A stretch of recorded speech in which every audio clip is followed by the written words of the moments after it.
heads of departments. I think people who abuse power are enabled by people below them who act defeated, and they just say, oh, well, I've read the room, it looks like I know this is unlawful, but I'm going to go along because what can I do?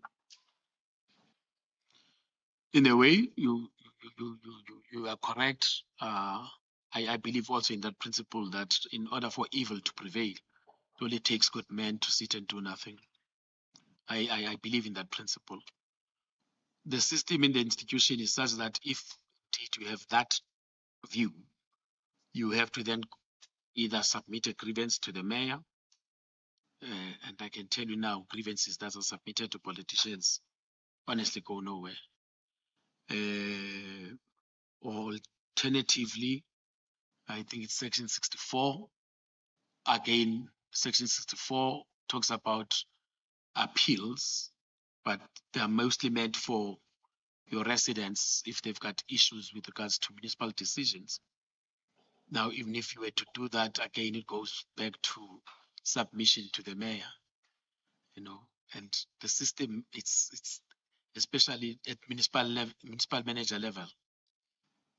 Yeah, I agree with you on the principle, but at municipal manager level, it's not that easy. Is it a function? Maybe I may ask, what is it a function of? Is it that there are there isn't enough safeguards in the system and as a result, the kind of conduct that you're complaining about, including at city manager level, it has a fertile environment to function successfully? And what should be done? What is it that is missing in the system, in the governance system, in the regulatory system, that you would say permits this kind of behavior, if any? Firstly, Madam Commissioner, I need to state that for me, honestly, this was the first. This was in June 2023. I'd been a manager in HR in Ekurhuleni since August 2003. So in that 20 years, this had never happened. It has never happened. I've never seen such overreach by a municipal manager ever before. And as much as I've had to consult, brief, and indeed take guidance and direction from municipal managers over the years, and I'm talking about close to 6 municipal managers, inclusive of this municipal manager, she has never done this before. And I don't know whether indeed she did it post this or this was just an isolated incident, but you just get thrown because indeed the system does not envisage that such would happen. You do not have anything in the system that provides you as I can say divisional heads, part of, let's say, senior management with HODs and the municipal manager be top management, so be senior management. But you don't have anything that actually provides for this because this was unique. This was unique, honestly. Besides submitting a grievance, which, yes, indeed, was open to me as an official, but beyond that, there's nothing really to do that could have been done. So it's not. The system was not actually designed to anticipate this type of overreach. Am I correct to understand you to be saying it's not so much a shortcoming of the system and the regulatory governance tools that are in place? It is more a personal, it's more a personal thing, the person and whatever informed their conduct. Am I correct to summarize you that way? That's on point. Thank you. Thank you, Commissioner. Mr. Mwiza, perhaps then to locate the totality of your evidence under this heading thus far, you've explained to the commission that Brigadier Mkhwanazi was suspended in February of 2023, correct? Yes. And that suspension was uplifted after intervention from Ms. Kashaka and the city manager. Is that correct? I think it should be the other way around. Mm-hmm. After intervention by Mashazi. There we go. The next event is upon the upliftment of the brigadier's suspension and his resumption of duty in May of 2023. Chief Mapieye made an attempt to move him out of his ordinary station. Is that correct? Yes. And that attempt to keep him out of his ordinary station in order to protect the integrity of the investigation was also blocked through intervention. Yes. The intervention of who? Well, the letter came from Kashega, but I believe that it was per instruction by Mashazi. Thank you. And you've now testified that in June of 2023, an attempt was made to serve the charge sheet upon the then Brigadier Mkhwanazi, and that the service of that charge sheet was blocked. Is that correct? Yes. And please remind the commission at whose intervention that blockage was alleged to have occurred. Mashazi and Kashega. Quite honest, my sense is that it's Mashazi instruction to Kashega. Okay. But at the center of it would have been Mashazi, and Kashega just follows because she's afraid of being shouted at. Thank you, Mr. Mwiza. If I could then ask you to turn to paragraph 68 of your witness statement, please. 68, we're now on page 23. Yes. Yes. You've indicated the blockage of serving the charge sheet. Please then tell the commission what steps you took immediately thereafter. Well, I called Mapieye after I'd instructed Zamba to also record this blockage on email. I also called Mapieye, indicated that this is the situation, that the charge sheet has not been served. He also just took note and said, it's fine, let's see what we can do. Please continue with reference to paragraph 69. And then on the next day, Chief Mapieye then called me. Remember, we had discussed the issue on the previous day. Then the next day he called me to say that he was called by Mashazi to her office and instructed to bring the docket. Then when he got there, he was told that he must go and see Advocate Kemi Behari, who was the head of corporate legal services. And then when he had an engagement with Kemi, gave Kemi the docket, perused it, and then he took a view that there was no case against Mkhwanazi. I must also pause to note that indeed the docket did not have the charge sheet that was perused. The docket that was perused was the investigation report with its annexures, but it did not have the charge sheet from the lawyers at that time. But the documents, the investigation report would have told him Yes, the merits. both the city manager, if she wanted to read it, but Advocate Behari, who is given the docket, the report would have told him what are the allegations. Exactly. Thank you. So it cannot be an answer to say Advocate Behari did not have the charge sheet, because if you want to know whether or not there's a case against Brigadier Mkhwanazi, you ask for the charge sheet. You can't say because it's not there, I'm going to form a view that there is no case. Well, that is what is expected of a reasonable process. I'm not going to say a reasonable person.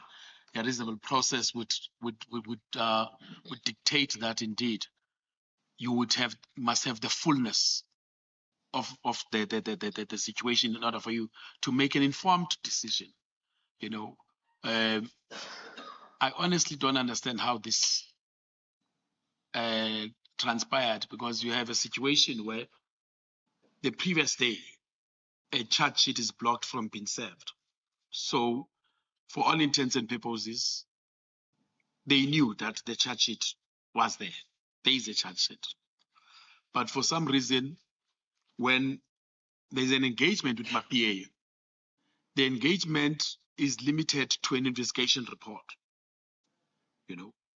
and the concentration is to say that this investigation report does not have evidentiary material that will sustain the holding of a disciplinary tribunal.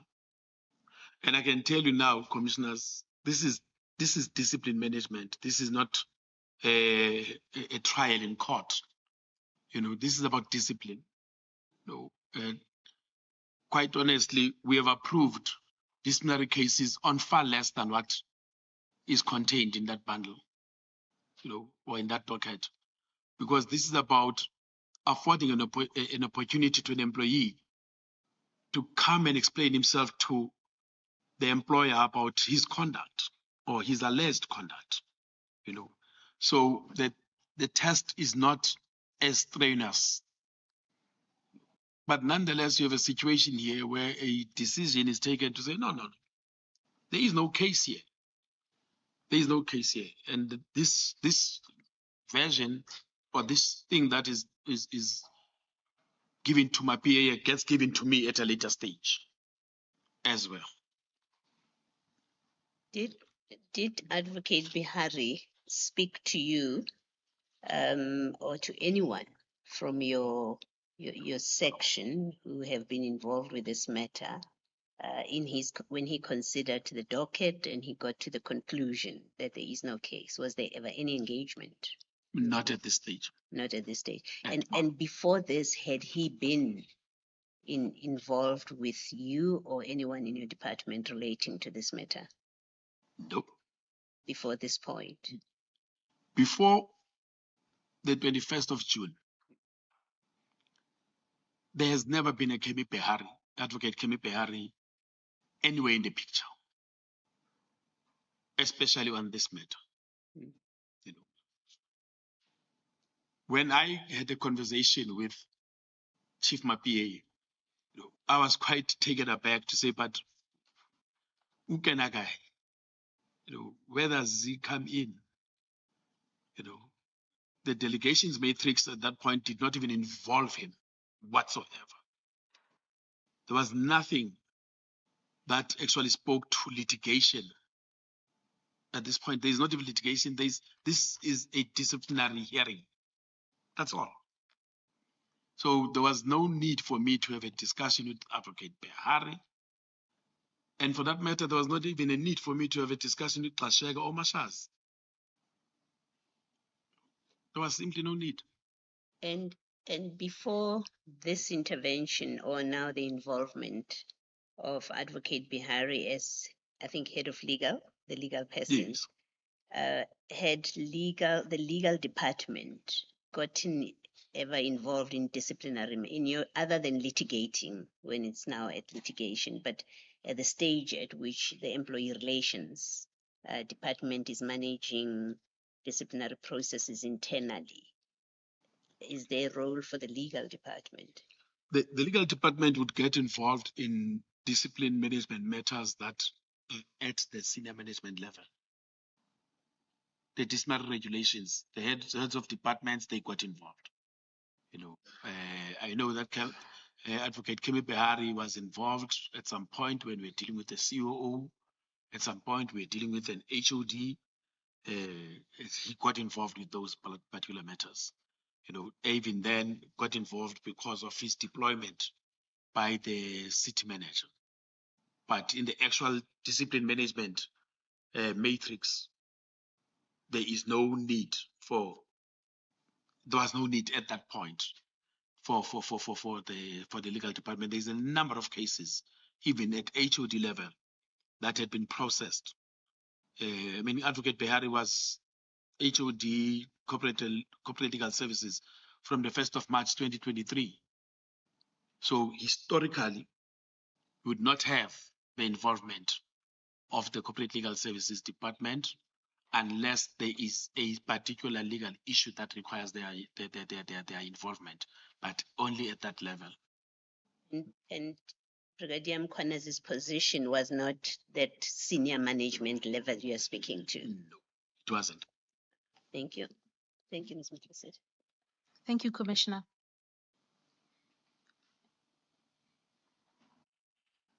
Mr. Ngliza, you say at the end of paragraph 69 of your statement, you say there that Chief Mapieye was subsequently instructed to withdraw the internal investigation into Brigadier Mkhwanazi. In the following paragraph, you discuss the effect of that withdrawal. And please detail that to the Commission. Yes, Commissioners, the so-called withdrawal letter of the 22nd of June 2023, firstly, Mapieye was functus officio. His role ends at a particular point. His authority ends at a particular point. And that point is reflected in in his letter that I approved on the 12th of April 2023. Beyond that, he has no authority over the matter. I am seized with the matter. So the letter of the 22nd of June was intended to undo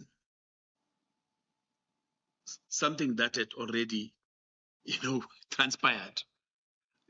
In essence, firstly, the letter says he's withdrawing an internal investigation. On the 22nd of June, there is no internal investigation. There is no internal investigation. The internal investigation was concluded in March 2023. It was brought to Polani Nziza in April 2023. He had taken a decision on what then must happen going forward. There is no internal investigation. We have passed that stage. By the time the letter of the 22nd of June is issued, that letter for me had no force of law because it spoke to a process that does not exist anymore. Is that not a form over substance argument? Because if the instruction was that the charge sheet should not be served and the investigation should be withdrawn, what is the substance of those two instructions taken together? The instruction to not serve the charge sheet, especially at that point, was not in writing. And quite honestly, as much as I had spoken to my PA for an intervention, we always said this thing would, this thing can be resolved at some point. But that for me, it's an instruction on a different process, even though the processes are linked in the sense that start by investigation and then goes to dismissal tribunal. But you can't say we are taking a view that the internal investigation be withdrawn when there is no internal investigation. I think that is the point that I'm trying to make. There was no internal investigation at that point,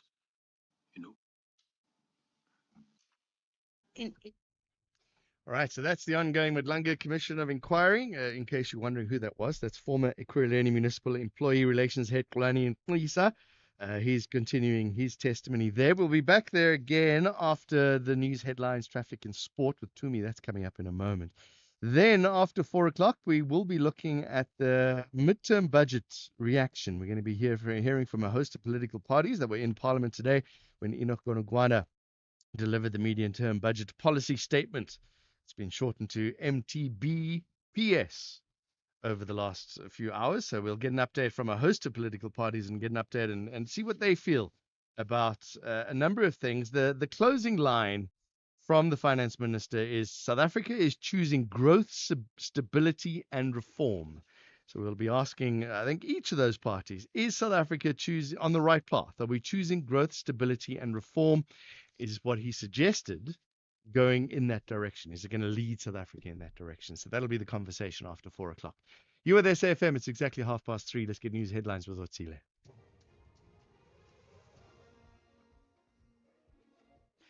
Thanks, John. Good afternoon. In the headlines, National Treasury has revised down its economic growth forecast since the budget announcement in May from 1.4% to 1.2% in 2025. The city of Cape Town has powered up a new electricity generation plant at the Coastal Park landfill near Muizenberg in Cape Town that is said to provide electricity to more than 4,000 households. And 19 beaches across the Garden Route coastline in the Western Cape have been awarded blue flag status for the upcoming holiday season by the Wildlife and Environment Society of South Africa. Details at 4 o'clock.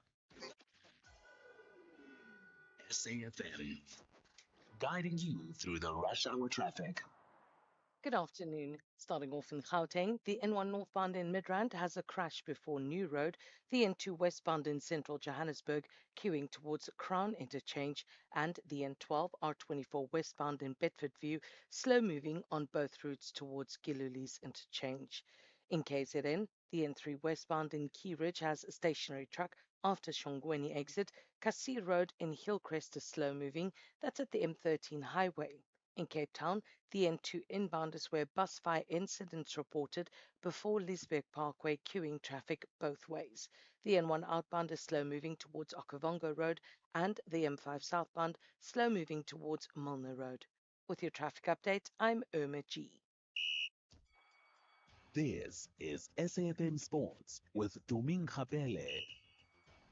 I'll give you a little radio secret. Tumi and I get here early, like an hour or two, hour before the show, right? Yeah. Tumi does a lot of work. I sit around and talk. And one of the producers, who shall remain nameless, says to us, listen, there's way too much laughter between the two of you. Can you please keep it serious? It's a serious afternoon drive show. So, ladies and gentlemen, Tumi with sport. Let's try that. No laughing. Not allowed. Stop it. You're making serious sport. A very good afternoon to you, John, and our listeners. Well, we start things off with football this hour, where Bafana coach Hugo Bruce insists that it's very important to give young players from South Africa's under 17 and under 20 teams a chance in the senior squad. 7 years ago, Kukune United Skeleto Makhalwa starred for Amajita at the 2017 FIFA Under 20 World Cup, but his progress to the senior team was a bit delayed. Now, since Bruce took over in 2021, only a few from that group, including Tebogo Mokoena, Luther Singh, Reef Frosler, and Sipho Mbule, amongst others, have made it into Bafana. And it's important, and I always said that international experience, and for them, those who were already on a World Cup or an AFCON with minus 20 or minus 17, they have already that.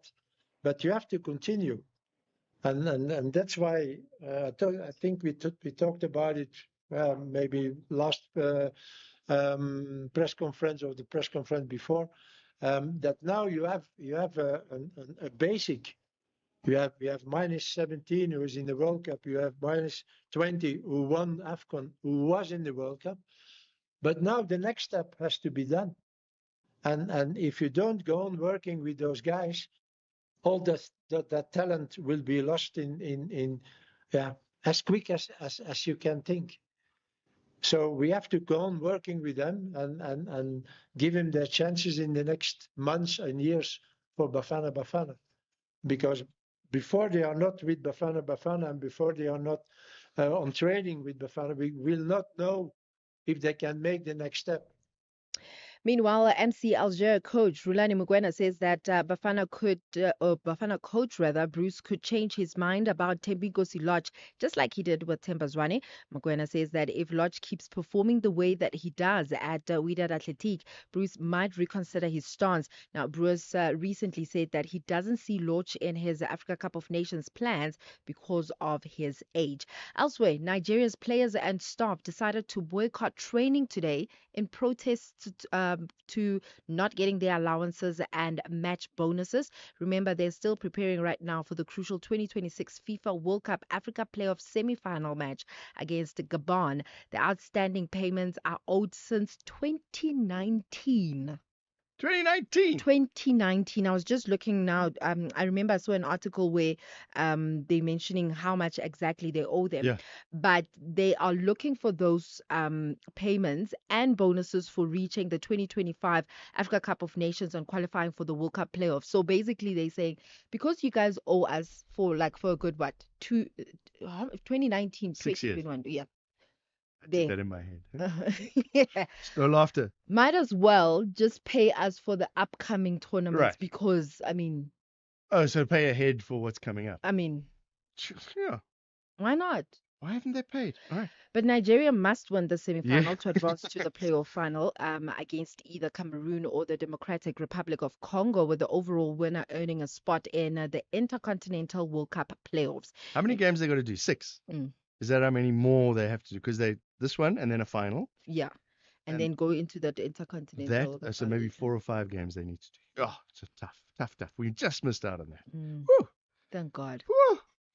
Well, in terms of rugby, South African lock Lut de Jager will miss the rest of the autumn series of internationals. This is after copping a 4-match ban for a no-arms tackle win over France at the weekend. De Jager received a red card for a first-half shoulder charge on a France fullback Thomas Ramos in what turned out to be a 32-17 win for the Springboks in Paris on Saturday. Possible replacements, perhaps Franco Mostert is the obvious option to fill the void, being a veteran in the side with 82 caps and 5 for the team this season. There's Jean Klein, who's also in the squad, though he has not played for the Boks since their Barbarians non-test in June. And also Erasmus has the options of the likes of Peter Steph du Toit and Ben Jason Dixon as the backups for the lock. Who do you see being the main replacement? Doesn't matter, any one of those. Just put them in the team. I mean, that's the depth, right, that we have in the Springbok side. How many names you mentioned? 4 names there. Everyone can start. That's amazing. Well, then the inaugural Bo Moseneke Pro-Am Invitational is set to take place across 2 days on the 29th and the 30th of November at the Zimbali Country Club in honor of the late sports broadcaster who passed away 20 years ago. Son of retired former Deputy Chief Justice Dikgang Moseneke, Botshelo lost a lifelong battle with diabetes at the age of 26, and his brother Sedise Moseneke confirmed that the event will feature celebrity guests and friends, with all proceeds going towards supporting the Diabetes Foundation. The Bo Moseneke Pro-Am Invitational is how the family thought we would remember Bo 20 years after his passing. It started out of an idea and a thought between myself and my sister, where we thought, how do we remember a legend in the best way possible? And we thought that we would honor him by using sport and the love for people that Bo had in order to remember him. So it is really our way of remembering how to give back to the community through a charity event while enjoying a good time with sports fans, his friends, family, all at one event. Well, that's it for now. Wait, no, we haven't started. It's with the laughter rule. Started. The laughter rule ends now. Oh. All right, so now we can be okay. So you remember yesterday we were talking about Raise Your Flag, right? The song. When was that? It wasn't an official song. It was a sponsor song for the 2010 World Cup, right? And that was that silly song. South Africa had 3 songs. Waka Waka, official song. Game On by Mascot. It was the mascot song, and then we had a Sign of Victory, which was the official anthem. Okay. Then they got better in Brazil. They had 3. Russia had just 1. Qatar had 1, 2, 3, 4, 5, 6, 7 official types of songs, right? Crazy. So I thought, what is Canada, Mexico, and the United States doing? They must have amazing songs, right? They got some of the greatest musicians. There's from country to traditional stuff to Canadians, indigenous people. Mexico is a whole range of music. They've got 1 instrumental non-sung song. So maybe it's early days, right? And I thought, let's get a view of what the views are. I've never heard this. Oh. Do you know there's an official song? No. You didn't know there was an official song? Well, it's No. out now, all right? It's been out for a little while, actually. Okay. And so I only found out about it today because I thought, let's find out. So this is the FIFA World Cup 26 theme song. I want to know what you think about it.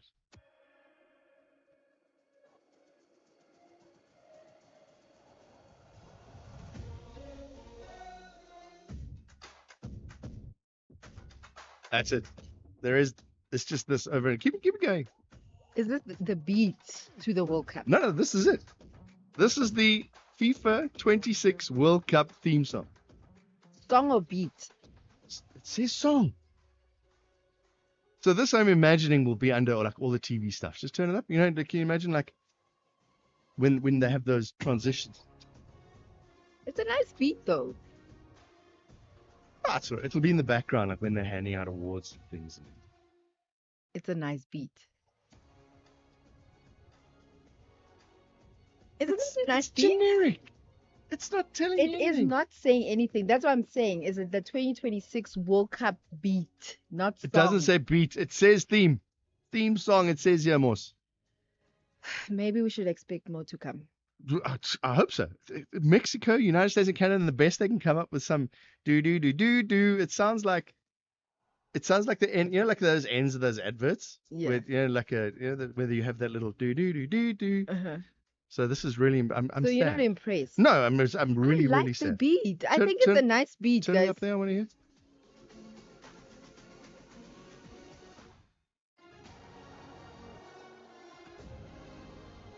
Okay, let's hear from our listeners what Right. they think of this. The official. It's not a song. It's a theme. Theme. It's beat. a theme. Theme. You go with Okay, we'll go with theme beat. What do you think? I don't know. I don't think it's a waste. I think it's a nothing. Waste, John. It's a nothing. I want to hear. Of compared course, to I fully understand that we should have a full-on song. Let's hear what they think of the theme beat. but they just like, let's take it one beat at a time. I like it. This November, SAFM proudly presents the 3rd annual lecture. And as the Freedom Charter says, no legitimate government could claim authority unless it is based on the will of the people.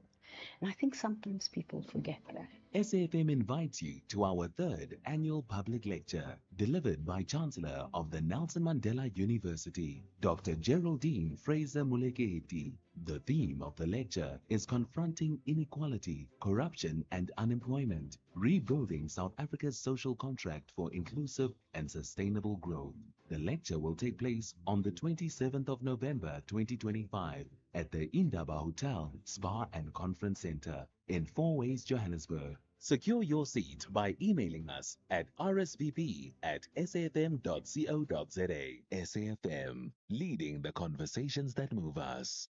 With the ever-changing financial landscape, it can be difficult to make sense of all the moves at times.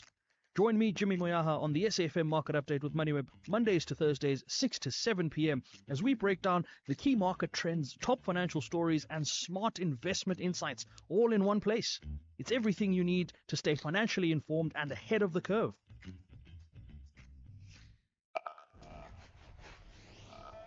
You're listening to the National Pulse. Well, I must say it's stuck in my head a little bit. Do, do, do, do, do. It's there. I can feel it.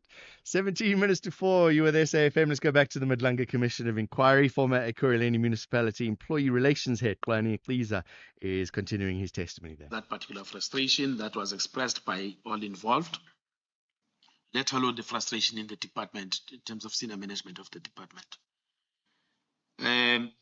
At a later date, I was updated that not only did the charge sheet not go out, but the external lawyers were also not paid.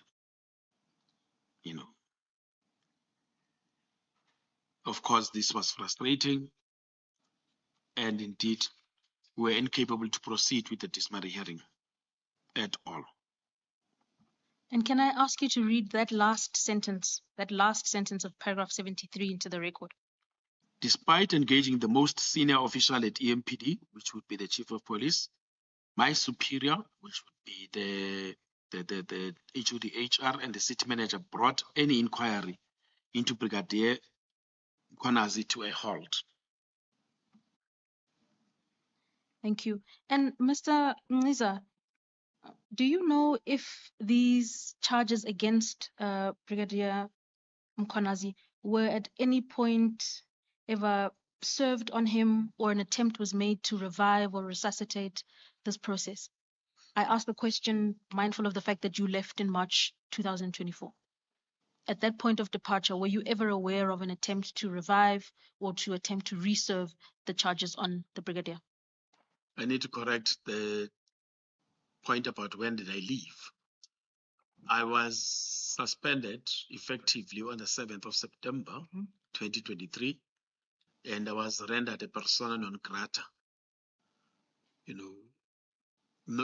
was a directive issued that not even a single person was to speak to me from the municipality, let alone from my division. I was even actually, I even raised an issue to say, I was told that I must not even go to municipal offices even to pay for my rates and taxes. So that ordeal didn't just happen in March 2024. But coming back to your question, nothing has ever happened to Brigadier Mkhwanazi. Nothing. That you were aware of, up to and including your point of termination? Nothing. Thank you. Instead of something happening, he got promoted. Something happened. I'm wrong. Something did happen to Brigadier Mkhwanazi. He became a deputy commissioner. Do you think your suspension had anything to do with the charges, the suspension of Mkhwanazi, the charge sheet, and all of those, or it was unrelated? Can I hold on a bit? Let's go into the next. I need to get the fullness of what happened, Commissioner. I need to get the fullness of what happened and how these things actually unfolded. Okay, you can stop me as well if it belongs in what you're going to be saying later, but I'm asking the question on the back of what the last thing you said, which is instead he got promoted. Now, we've had evidence, I think from Chief Mapie, about an interview, a selection process, application, shortlisting, and something else that ended up prematurely without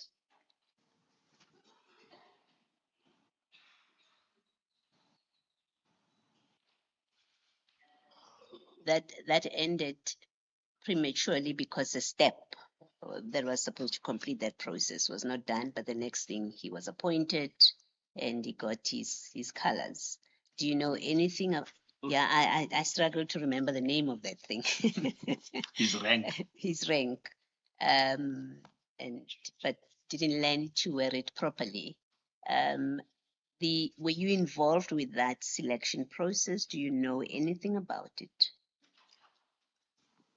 Madam Commissioner, I was not involved with the selection process, but I do know about it. And again, this is another demonstration of how disregard, to use the chairperson's language, disregard for policies and procedures has been a norm of late in the municipality. Firstly, and this is from my understanding in terms of even my engagements, even post my suspension, because even though there was this directive, I do get engaged by people on a number of things. The selection panel that was used, I would criticize it. This was a position of a divisional head level, very senior, in the police environment, which is a very specialized environment, specialized in its functionality, specialized in its regulation. Then you have a selection panel where it is the chief of police, of course, who's an expert in policing. It is the HODHR, who knows nothing about policing, with all due respect to herself. It is the HOD, Sports, Recreation, Arts and Culture. Nothing about policing. Now, the problem with how recruitment and selection happens in our environment, and this is a criticism that I even actually made in a matter where we were a respondent in an unfair labor practice dispute relating to promotion.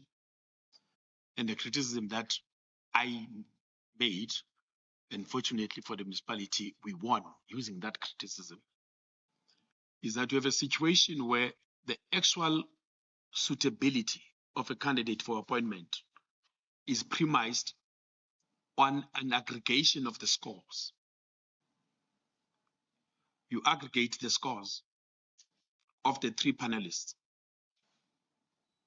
And then, having aggregated the scores of the three panelists, the candidate that has got the highest score gets to be the one that is recommended.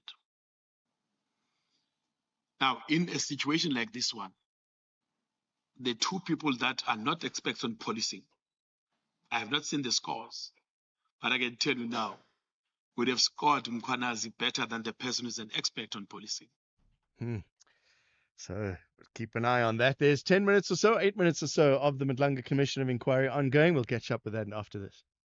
So you thought you were building a business in this economy, but day by day, somehow it grew. You kept going when the freezer didn't freeze, the bucket didn't budge, and the bank balance barely blinked. So you thought you were building a business.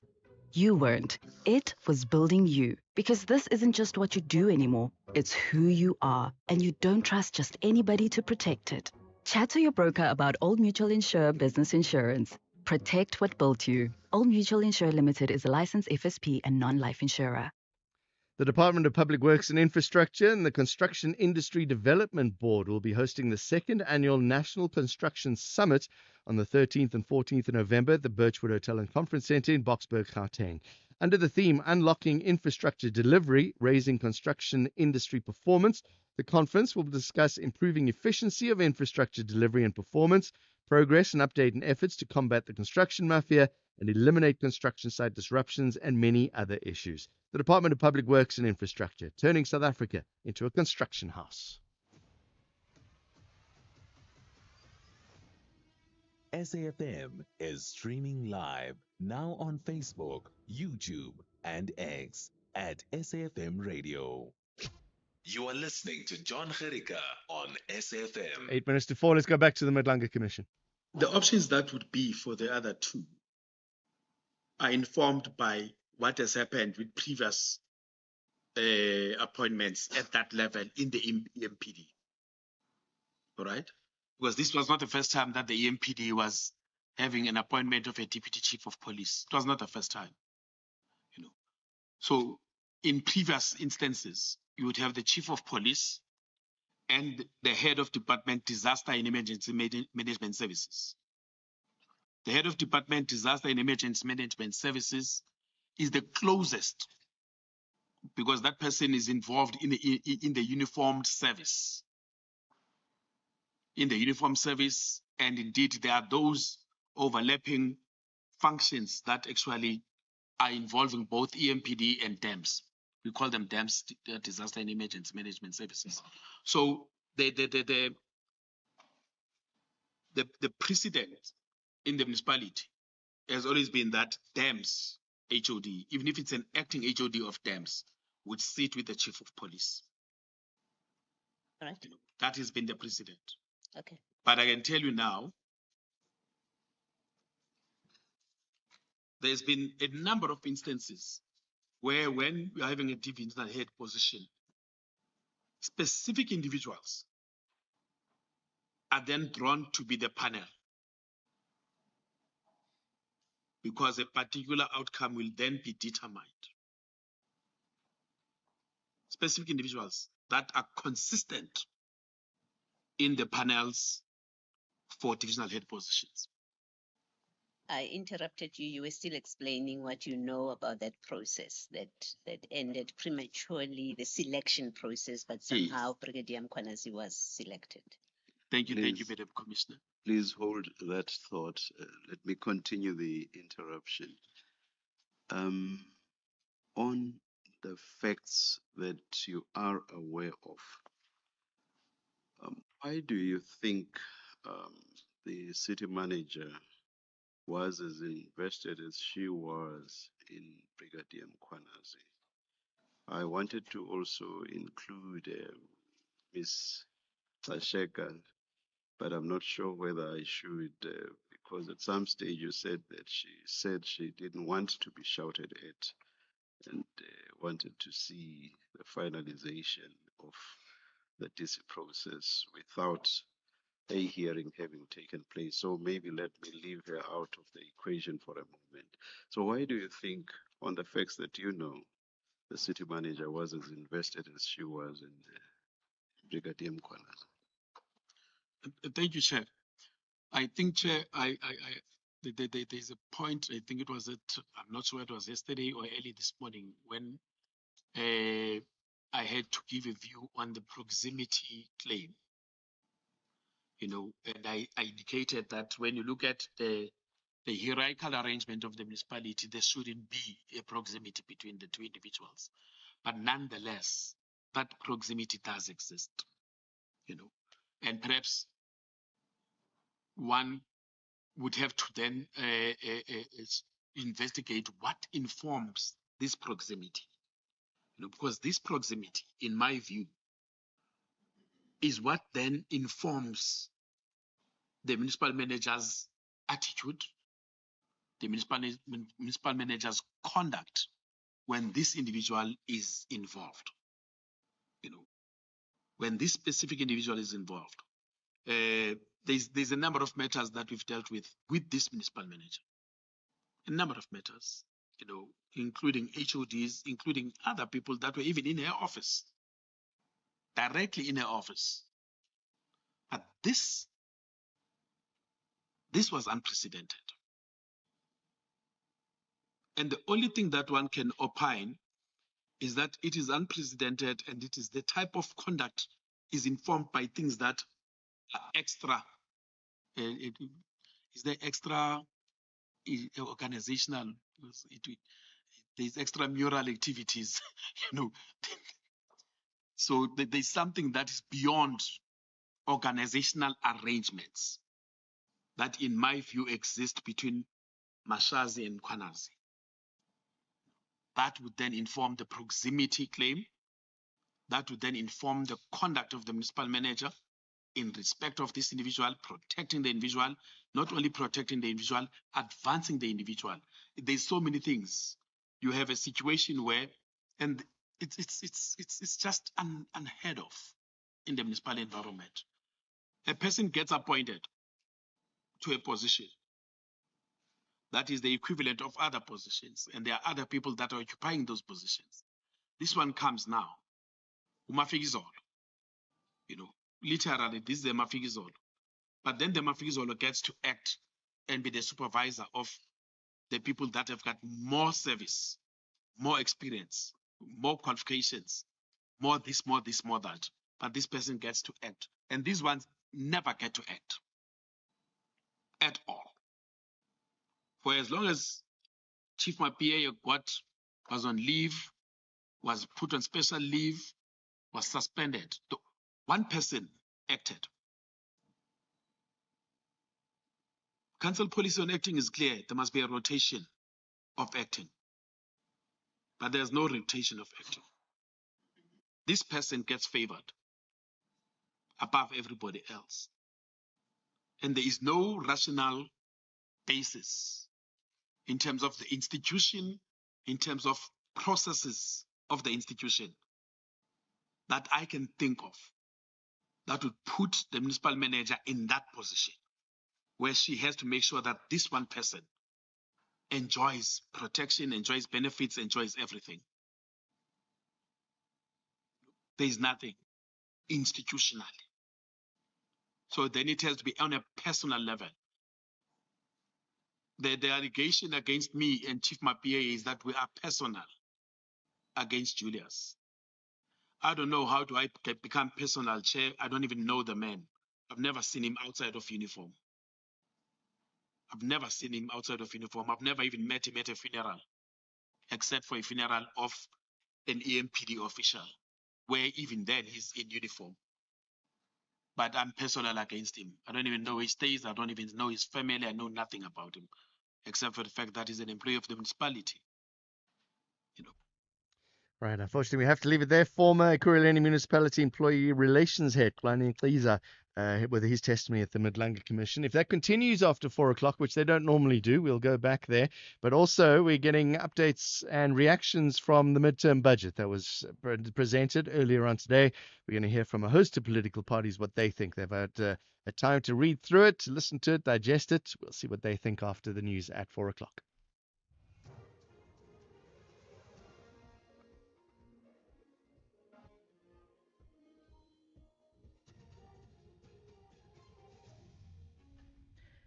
Thanks, John. Top stories: economic growth forecast revised, and Cape Town launches a new electricity generation plant. Good afternoon. National Treasury has revised down its economic growth forecast since the budget announcement in May from 1.4% to 1.2% in 2025. Government expects growth to strengthen annually over the next 3 years and average 1.8%. It is noted that higher growth and job creation will come from capital investment and the implementation of structural reforms. Finance Minister Enoch Godongwana says government continues to meet its fiscal target, which has boosted confidence and lowered the cost of risk for investors. Our strategy for faster growth and healthier finances continues to be anchored on 4 pillars. The first is maintaining macroeconomic stability. The second is implementing structural reform. The third is building state capability.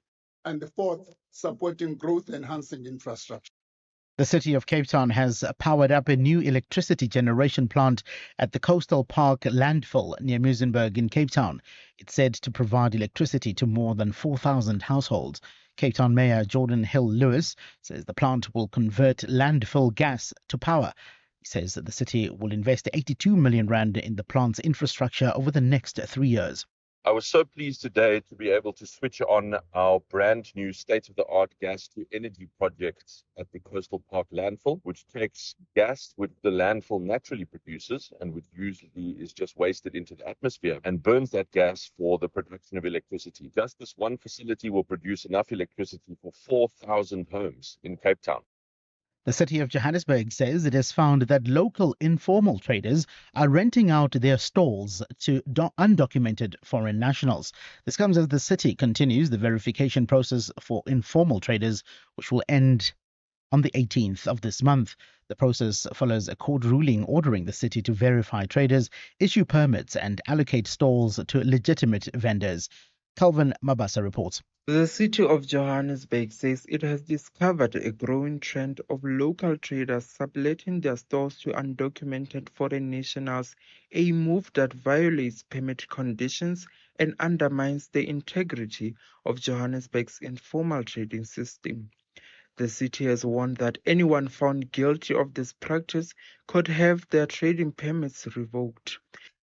19 beaches across the Garden Route coastline in the Western Cape have been awarded blue flag status for the upcoming holiday season by the Wildlife and Environment Society of South Africa. There are 50 blue flags beaches in the country and 20 pilot status beaches. Hessequa, Bitu, Mossel Bay and George have once again helped secure the region's top spot on South Africa's preferred tourism destination map. Lappies Bay in the Hessequa municipal area has maintained blue flag status for 20 consecutive years, while Witstrand, also in Hessequa, celebrates its 10th consecutive year of accreditation. Finally, further afield, Ukraine has suspended its justice minister as part of the major criminal investigation into corruption in the energy sector. It comes a day after prosecutors accused a close ally of President Volodymyr Zelensky of orchestrating a massive $100 million embezzlement scheme. The BBC's James Landell has the details. Among those being investigated are the former energy minister, Herman Halushenko, who was suspended from his current post as justice minister. Another suspect is Timur Mindic, a businessman ally of President Zelensky, who's fled the country. The allegations come as many Ukrainians suffer lengthy power cuts due to Russian attacks. People have already voiced their anger on social media about the scandal, which threatens public trust in the government. Recapping the top story, National Treasury has revised down its economic growth forecast since the budget announcement in May from 1.4% to 1.2% in 2025. For SAFM News, I am Uzile Saku. Headlines at 4:30. In sports this hour, Mutusami and Fulvard clinch ICC monthly awards. India bank on formidable home test record in South Africa's series, and Vessels and Hanekom extend their contracts with the Bulls. More details at 4:30. SAFM, guiding you through the rush hour traffic. Good afternoon. Starting off in Gauteng, the M1 southbound in Johannesburg, slow moving towards Crown Interchange, and the N3 northbound in Bedfordview, slow moving on the link to the N12 east at Kilulis Interchange. In KZN, the N3 westbound in Key Ridge has a stationary truck reported after the Shongweni exit, and on Kasi Road in Hillcrest, slow moving traffic at the M13 highway. In Cape Town, the N1 outbound slow moving towards the M5 Koeberg interchange, and Plattekloof Road eastbound slow moving at De Grendel Avenue Circle. With your traffic update, I'm Irma G. Clientele is here to safeguard you and your family with compassion because life happens. Be part of a family that truly cares. Our funeral dignity plans have helped South Africans bury their loved ones with dignity for more than 30 years. Let us help you create a meaningful tribute that honors your life and those of your loved ones. We pay out within 24 hours and you will get double accident cover with a clientele funeral plan. Our plans are affordable. Pick the option that suits your needs. Easy to apply, no medical examinations and no paperwork. SMS SAFM to 48031. That's 48031. Clientele Life is an authorized FSP and licensed life insurer. T's and C's online. Standard rates apply. The National Pulse, weekdays, 3 to 6 p.m. You are listening to John Gericka on SFM. 7 minutes past 4, you with SAFM. Let's talk budget for a little bit now. The Madlanga Commission has called it for the day, and we're going to move on to something that happened earlier on today. 2 o'clock, Finance Minister Enoch Godongwada stood up and he delivered the medium-term budget policy statement. He delivered the delayed midterm budget because of those attempts to pass the initial budget amidst that outcry about the VAT increase. Let's talk to a host of political parties. We're going to talk to the MK party. We're going to talk to the ACDP. We're going to get hold of the DA, and hopefully we'll talk to the ANC as well. A number of issues that have made my list of things that we should be talking about. Like I said earlier on, South Africa is choosing growth, stability, and reform, said the finance minister. So we'll ask the political parties if they agree with that. There is this big issue about the debt. 70% of GDP at the moment, correction, 77% of GDP is the current debt load on the National Treasury. 77% of GDP. Daily Investor Sean Jacobs running an article to say South Africa's financial health is at a breaking point. More concerningly, with the debt load on the at this level, the government can no longer borrow more to finance its expenditure. If it wants to spend more, it'll have to raise taxes. It'll have to spend more eventually to boost economic growth to levels where unemployment can be addressed sufficiently. And speaking of growth, what is it, 1.2%? I was hearing numbers of between 3 and 5% South Africa needed if it wanted to keep up with the employment problem in South Africa. So those are the big ones. And then there's also the big talk, the headlines. This was coming out yesterday already.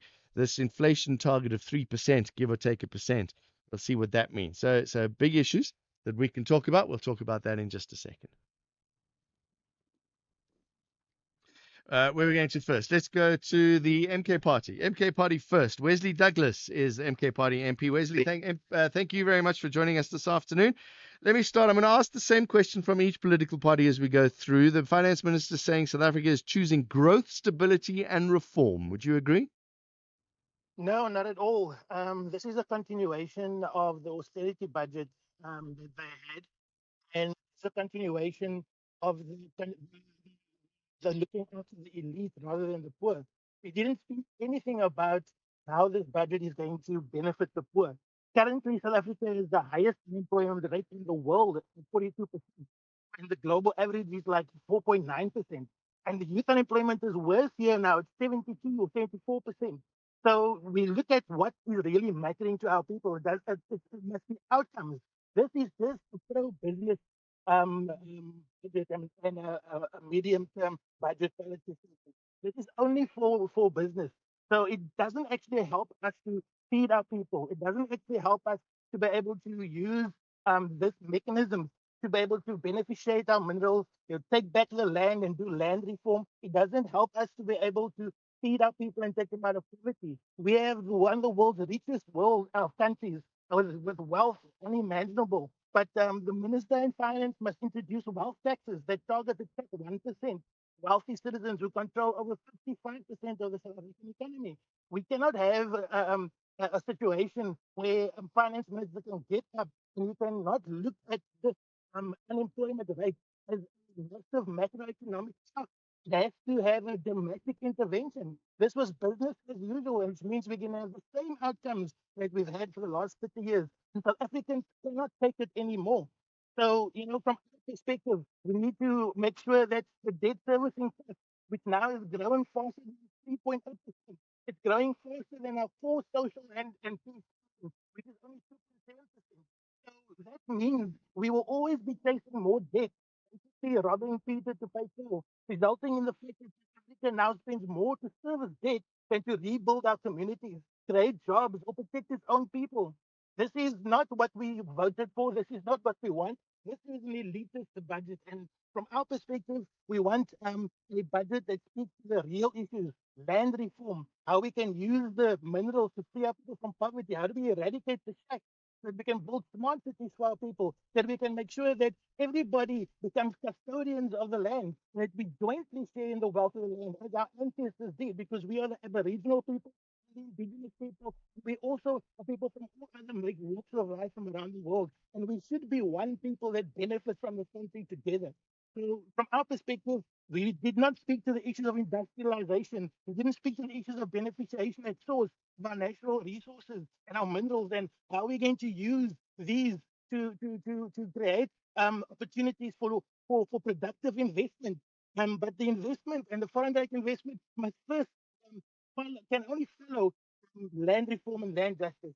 So from MK's point of view, we just feel that this is not a budget for the people, not by the people, not meant to set our people free. It's meant to keep status quo. It's meant to keep the people who run the JSE, the white monopoly capital, in its current position. MK, we're not going to accept this anymore. Everybody must now start saying, how do we take our people out of poverty? And this budget doesn't speak to that.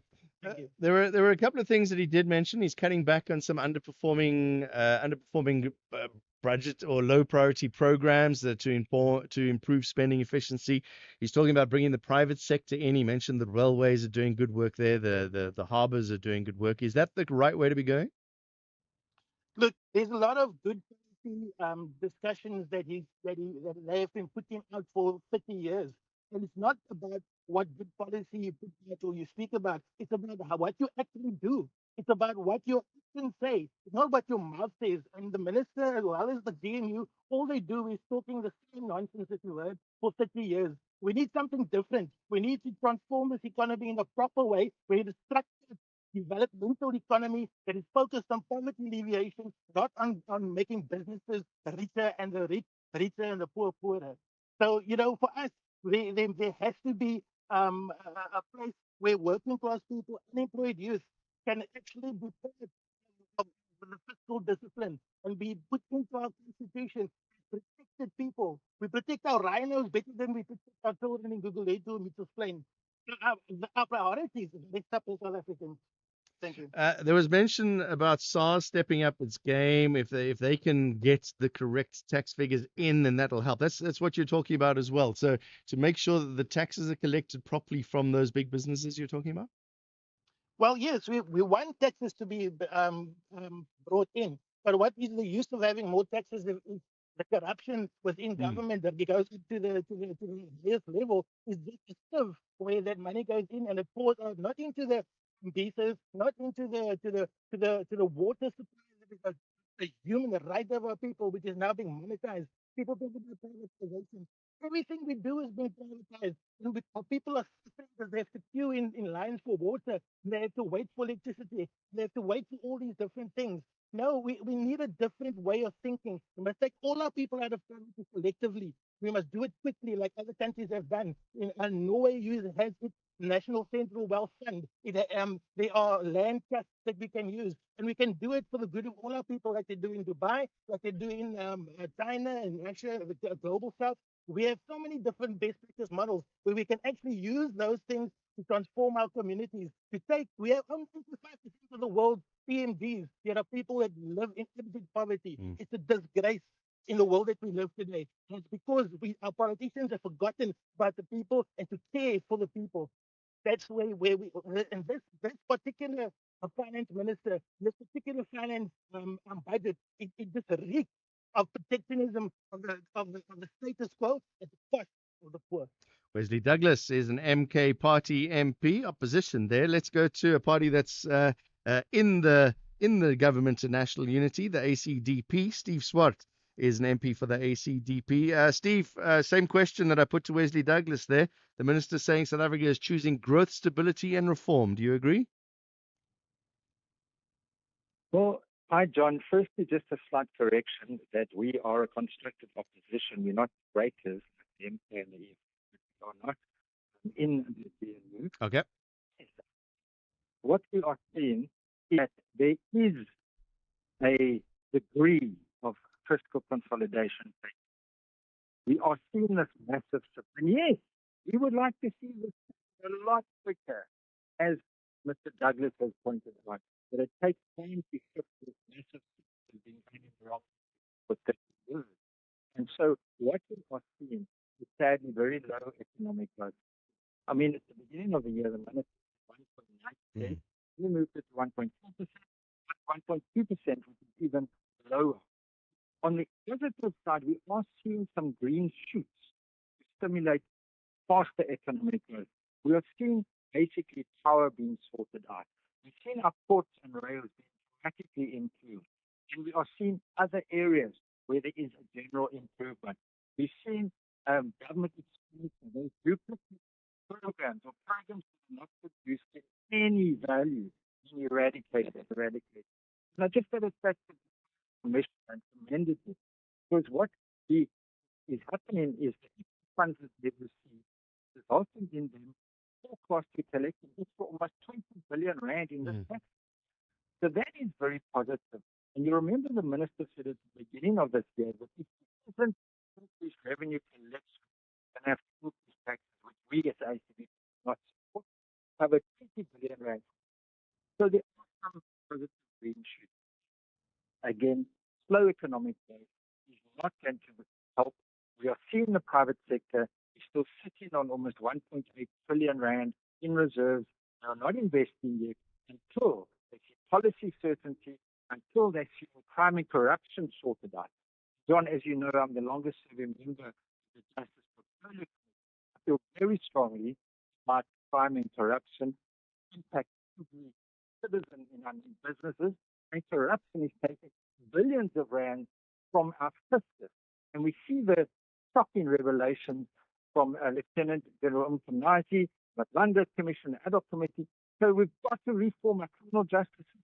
Get rid of that. There are so many hardworking policemen, hardworking prosecutors, hardworking judiciary members who can revive and reform our criminal justice system. That private sector also wants very, very. So there is hope for the nation. Steve, we as the ACDP, we'd like to see it turn around much quicker, but it's going to take a while. What's your view on the 77% of GDP is now loans, and we can't get any more loans? No, it's very concerning, the debt to GDP. But what is one positive element in that is such a double-edged sword with the 3% inflation target that has been announced. In the short term, it's painful. In the longer term, the debt service costs are going to be lower. The bond yields come down. It is beneficial in the long term. The minister said it's stabilizing 77%, which in itself is 1.2% higher February's population. So it might be stabilizing, but it is stabilized at a sustainably high rate. 1.2 billion rand per day is being spent on debt service costs. It's crowding out expenditure on fighting crime, on education. What we need is stewardship of resources. State resources are not there to release the burden. Demanding value for every rand hasn't been coming in. And it's forward this message, moving in the right direction. Bring the private sector on board, get private investment far more, partner with government, creating the investment environment so that we can stimulate the economic growth far quicker, increase revenues, create jobs, and address widespread unemployment and poverty in our nation. Steve Swart, thank you very much. ACDP MP, and yeah, my apologies. ACDP is not part of the Government of National Unity. They decided against joining that, and as you heard, their opposition. Whether it is a CCMA referral, problems with a mechanic, unfair blacklisting, or an uncontested divorce, Clientele Legal offers professional legal services to all South Africans. Our plans are affordable, and you receive up to 745,000 Rand worth of legal services per year. We cover civil, criminal, and labor-related matters. Our nationwide legal teams are standing by to support you 24 hours a day. Plus, all plans include a 5,000 Rand bail benefit. Join today. SMS SAFM to 32195. That's SAFM to 32195. Clientele General is an authorized FSP and licensed non-life insurer. T's and C's online. Standard rates apply. Ish, at school I was falling behind. They thought I wasn't trying, bruh. Truth is, I couldn't see well, and I felt as small as the words on the board. And then, teacher came to sit with me and realized I needed glasses. Bruh, now everything's changed. Take time to listen. With enough love and support, children don't just catch up, they thrive. Visit holdmyhand.org.za. Together, we can change their future. Gender-based violence is destroying lives and tearing communities apart. It happens in homes, in schools, at workplaces, and too often in silence. But it doesn't have to continue. If you see it, speak out. If you are hurting, reach out. Because doing nothing is not an option. Listen to all 19 SABC radio stations for hard talk, discussions, advice, dramas, educational shows, and interviews around GBV with experts, survivors, lawmakers, and a whole country affected by gender-based violence. All on your favorite SABC radio station. Call 0800 428 428 to report abuse or get help. GBV, it ends with you. This message is brought to you by the SABC. You're listening to the National Pulse. We heard from the MK Party and the ACDP. We're going to hear from the IFP and the DA after news headlines in sport and business. It's going to be interesting to see how the markets have reacted to that midterm budget speech, but we'll get reaction from the DA and the IFP and hopefully the ANC as well later on in the show. So don't go away. We have plenty of that. Let's get some of your views, though. 086 000 2032 is the phone number. Say it again slowly. 086 000 2032. You can send us a voice note as well on 0614 104 107. Let's get some of your views on the budget so far today. Hi, good afternoon, John. This is Flores from the beautiful Winelands. Impressive midterm budget policy speech. Yeah, I think Konongwana deserves the free massage. Oops. Yeah, in any event, yeah, I'm just grateful for the inflation rate. The interest rate that has been reduced, it will really help the ordinary man like myself out in the street. So yeah, that's all I can say. Thank you, Mr. Gorongwana. You deserve a bells. Have a good show. Bye bye. The interest rate hasn't changed. It's the inflation target rate that has changed. So from what I understand, it's the inflation target rate has changed. The interest rate hasn't changed, from what I understand. We'll get the finance guys to explain that. KG's in Bloemfontein. What do you have to say, KG? Thank you so much for taking my call. Sure. According to me, I don't think there's anything so the economic power. Mm-hmm. The reason I say this is because I don't think it is very easy that like this anxiety we are talking about. And the commissioner are that to actually force the minister the heads in a particular way in that department. When you look at the fact, the main budget that was done a few months back, And number two, the more money that is coming in, I'm very happy with that. But if it was possible for Cyrus to put money, somebody else would deploy it. Because, Who do you suggest? yo, I don't know, any person who would take that money and make sure that hospitals properly resourced in terms of resources, Yeah. human and otherwise and everything.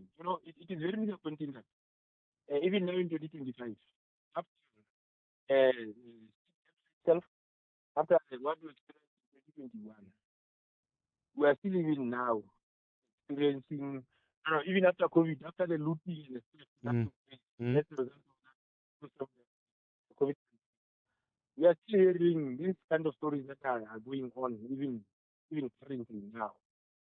So we know we're slowly. So we got the and the minister did mention that the money's coming in, and they just need to make sure that it gets spent in the right places. And I think that's the important thing. All right, KG in Bloemfontein, thank you very much.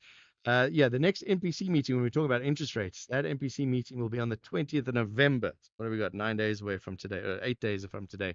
Interest rates may change then. They may not. They may not. That's the last NPC meeting of the year. Let's hold thumbs that the interest rates do come down. More voice notes. MK Party is really entertaining. They talk about 30 years of government talking nonsense, but they include the 9 years that their leader was president, VVDA in Centurion. Majority of the people that come to the station and come as infuriated as they are and blame the government of just talking and talking, talk shop, and not implementation and not. My question to our fellow South Africans is this, John. Sorry, good afternoon, John, and the rest of the listeners. My question to them is, why do we not come up with solutions and not reiterate what the government is doing? Because wherever it is that we're sitting, we watching television, listening to the social media and whatnot, we do see what they're saying. But why do we not, when we come to your platform, John, come up with solutions? I heard the Minister of Finance say this and that and that and that. And therefore, as a citizen, I would like to hear them say this. Let's do this and that, so that we can be able to get out of where we are. But all they do is yep. Ah, come on, guys. Yeah, good evening, SAFM, Ellen Maripe in Ranchabeling. Look, yeah, you revive the economy, you produce jobs for us. We're going to put you in power, but let that not be, political canvassing or party canvassing. Must bring the tangible things here. We want jobs. We want jobs. We want jobs. We are hungry. We want jobs. Thank you. So then, based on that, all right. So that's interesting, and I'm not criticizing either of those voice notes, and I'm just adding to it a little bit. The one voice note saying come with solutions, and then the second voice note saying we want jobs. How do you create jobs, right? So if you want to get on the phone and you want to send a voice note now, and we agree we need jobs. I think we can all agree that the unemployment situation is terrible. It's massive. It's down a little bit, tiny little bit, but at least it's down. So instead of sending that voice note saying we want jobs, give a solution so that the MPs that are listening, if the IFP are going to be on hold in a moment and the DA MP is going to be on hold in a moment, and when we play a voice note from you that says we want jobs and this is how you should go about doing it, right? Wouldn't that be a little bit better? I think those two are related. The first one saying we need solutions, the second one saying what you need. Now, how do you balance those two together? Hi, John. This is. Sorry, I'm going to play this one, and we'll play that one later on. I'm going to play this one now. Hi, good afternoon, John, and to the SAFM listeners. Very funny when you get someone that comes on air to yep. And then I choose people of yep. What solution did the yep person come up with? Just like not different from all of us that come here and complain. What solution did that person come with? Hey, the comrade, probably. Thank you, John. Good day. Right. So we turn it into the solution show. You've heard the finance minister give us his budget, and we're going to hear from political parties, and maybe, and I will, at the end of every interview of the next 2 or 3 political parties we're going to talk about, is what solutions will you bring to the table? Solutions with a big question mark. I've written it down. If you're watching me, which camera am I on? That one there. Solutions. What are the solutions? 086 000 2032. It's 4:30.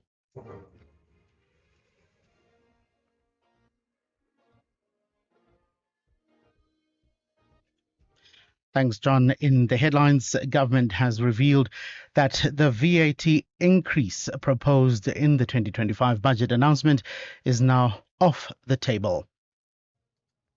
Former Ekurhuleni Employee Relations Director Xolani Mngqiza has raised red flags over missing documents tied to a vehicle donation deal, allegedly linked to businessman Vusumuzi Kat Matlala. And Pakistan's defense minister says his country cannot rule out taking action in Afghanistan. His comments follow yesterday's explosion outside a courthouse in Islamabad. Details at 5 o'clock with Greg House. SAFM, guiding you through the rush hour traffic. Good afternoon. Starting off in Gauteng, the M1 northbound has a crash reported at Woodmead, and the R21 northbound in Kempton Park has a crash as well as a stationary vehicle reported at the R25 Bapsfontein Road. In KZN, the N3 westbound queuing towards Hammersdale, the N3 southbound is where lost load recovery is underway near Van Renen village. The left lane is closed. In Cape Town, the N7 southbound in Milnerton has a stationary truck reported at Bosmansdam Road, and Plain Street in the CBD is closed at National Parliament. With your traffic update, I'm Irma G. This is SAFM Sports with Tuming Khapele. Tumi, we're getting feedback on the theme beats for the 26 World Cup next year, but we're going to do it at 5:30. Okay. All right, we're going to play those feedbacks then because we're busy now. Yeah. What's happening? Well, it's a proud moment for South Africa as Proteas woman captain Laura Volvaart and men's spinner Sinuran Mutusami have been named ICC Players of the Month of October. Mutusami delivered was a part of a key performance in South Africa's unit during their last month's 2-match test tour of Pakistan, where he won the Player of the Series award for 5 wicket hauls in each innings, including a career best 6 for to claim a match haul of 11 for 174, while Volvaart, on the other hand, shone at the ICC Women's World Cup amazing 571 runs, including 169 in the semi-final against England. Meanwhile, Shubman Gill's India will be looking to extend their test domination at home when a 2-match series begins against world champion South Africa on Friday. India's recent 2-0 sweep of West Indies took them past South Africa to be the third most successful team at home in Test cricket. They have 122 wins in the 5-day format in England, behind only Australia, who have 262 home wins, and England, who have 241. In terms of football, MC Alger coach Rulani Mokwena has identified FC Lupopo as the potential surprise package in their CAF Champions League group, which also includes Mamelodi Sundowns and Al Hilal. Now, Lupopo stand Orlando Pirates in the preliminary rounds, advancing on aggregate over 2 legs, a result that has drawn attention across the continent. You speak a lot about Hilal, quarter-finalists last season. You speak about Sundowns, finalists last season. You speak about MCLG, quarter-finalists last season. And then not a lot is spoken about Limpopo. And I think that is, those are the 2 big games for all 3 of the teams that we speak about, because they Orlando Pirates. We know the pedigree of Pirates. We know Pirates this season. You see in the league their performances, and they beat Pirates convincingly in Congo. I watched the game. I watched even the game in Orlando, and they will be a very, very difficult team. They're well coached, a lot of physicality, a lot of very aggressive runners and speed, especially in the offensive line. So yeah, it's going to be very interesting. It will be a tight group, I think. Yeah, we are excited about the opportunity to compete and to to try to do better than last season, and that's the main message. Then, John, remember on Monday, I mentioned that Lionel Messi says that he wishes to go back to Barca at the newly renovated Camp Nou just to Yes. say goodbye for the last time. Yeah.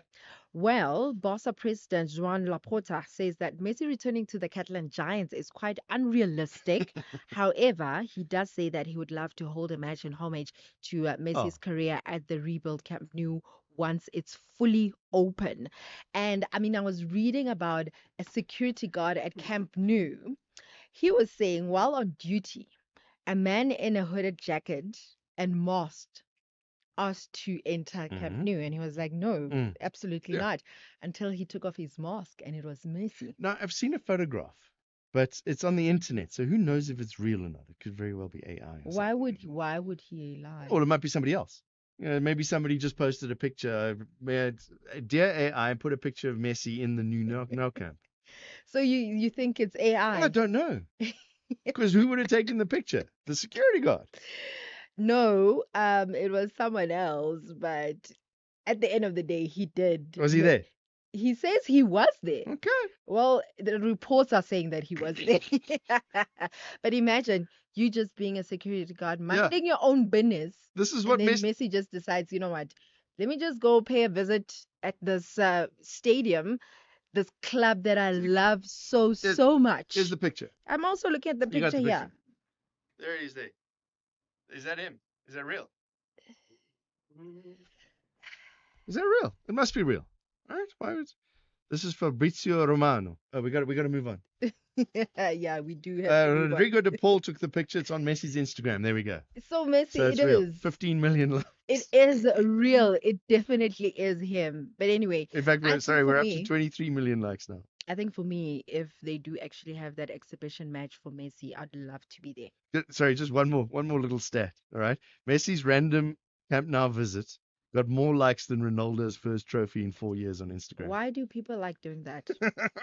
Anyway, moving on to rugby, Springbok winger Ethan Hooker says that world rankings will count for little when South Africa face Italy at the Juventus Stadium Saturday. The Springboks currently sit top of the world rugby rankings while Italy are 10th.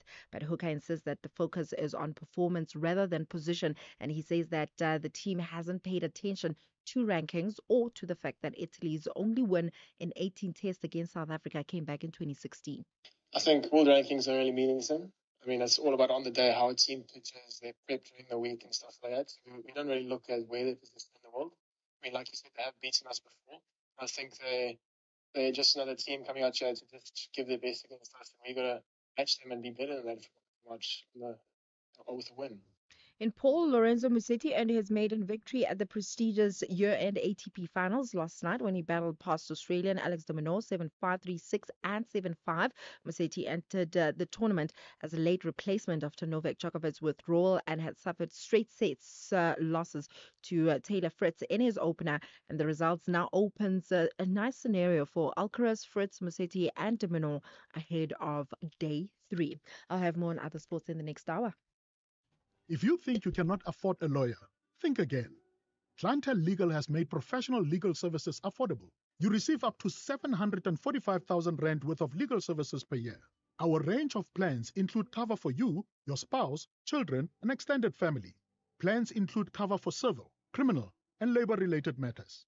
Whether it's protection orders, gender-based violence, uncontested divorce, or poor service, your Clientele Legal lawyer will be there to assist you. Our services are convenient. Simply pick up the phone and call your lawyer or send us an email and we'll get back to you. All plans include a bail benefit of up to 5,000 rand and we'll go to the police station and pay it for you. Plus, Clientele Legal offers you 24-hour telephonic legal advice. SMS SAFM to 32195. That's SAFM to 32195. Clientele General is an authorized FSP and licensed non-life insurer. T's and C's online. Standard rates apply. 48 nations, one dream. The FIFA Under-17 World Cup hits Qatar and Mzansi's Amajimbo's are in the fight. It's game on everywhere. From 3 to 27 November, catch the action live on SABC Plus, SABC Radio, and SABC TV. Download SABC Plus now. Stream, listen, watch. SABC Sport, for the love of the game.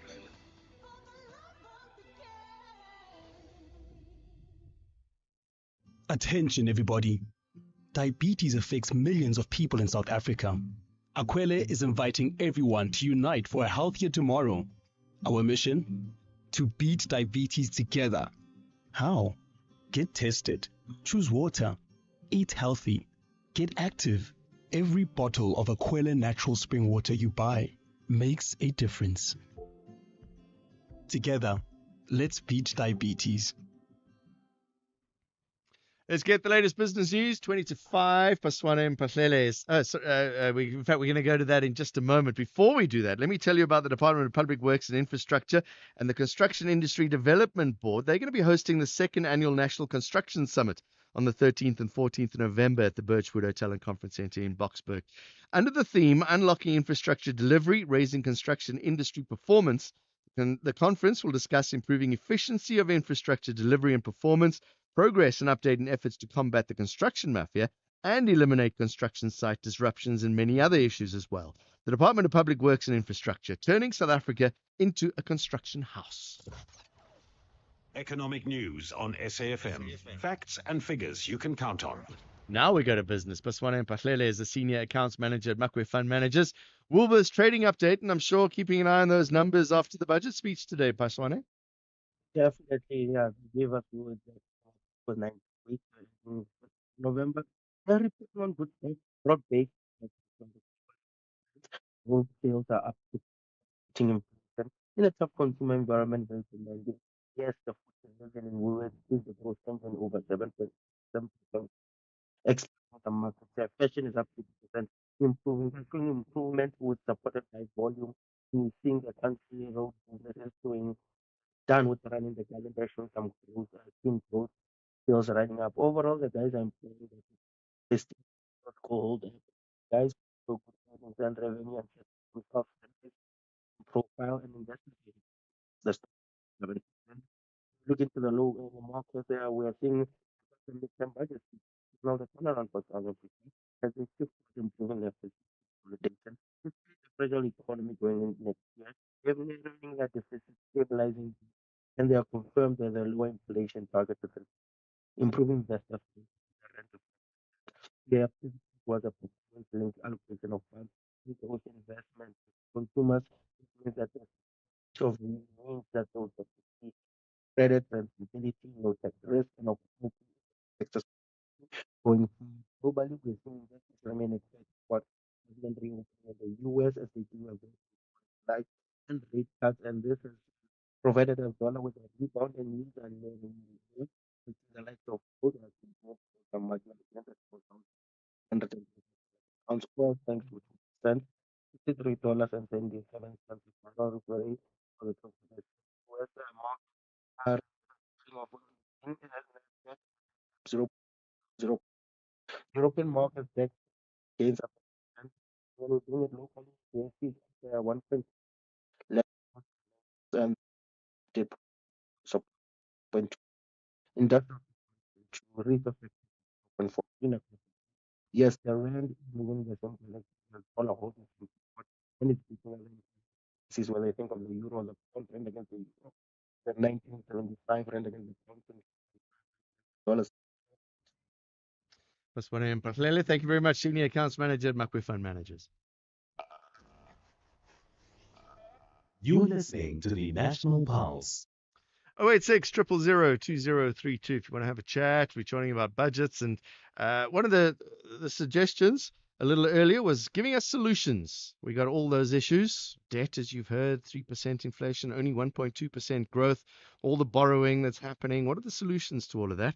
Well, let's get hold of they're going to talk to the DA first. Dr. Mark Burke is the DA finance spokesperson. He was watching the finance minister give his medium-term budget policy statement today. Dr. Mark Burke, thank you very much for joining us. I'm asking the same question to all of the political parties. The minister is saying that South Africa is choosing growth, stability, and reform. Do you agree?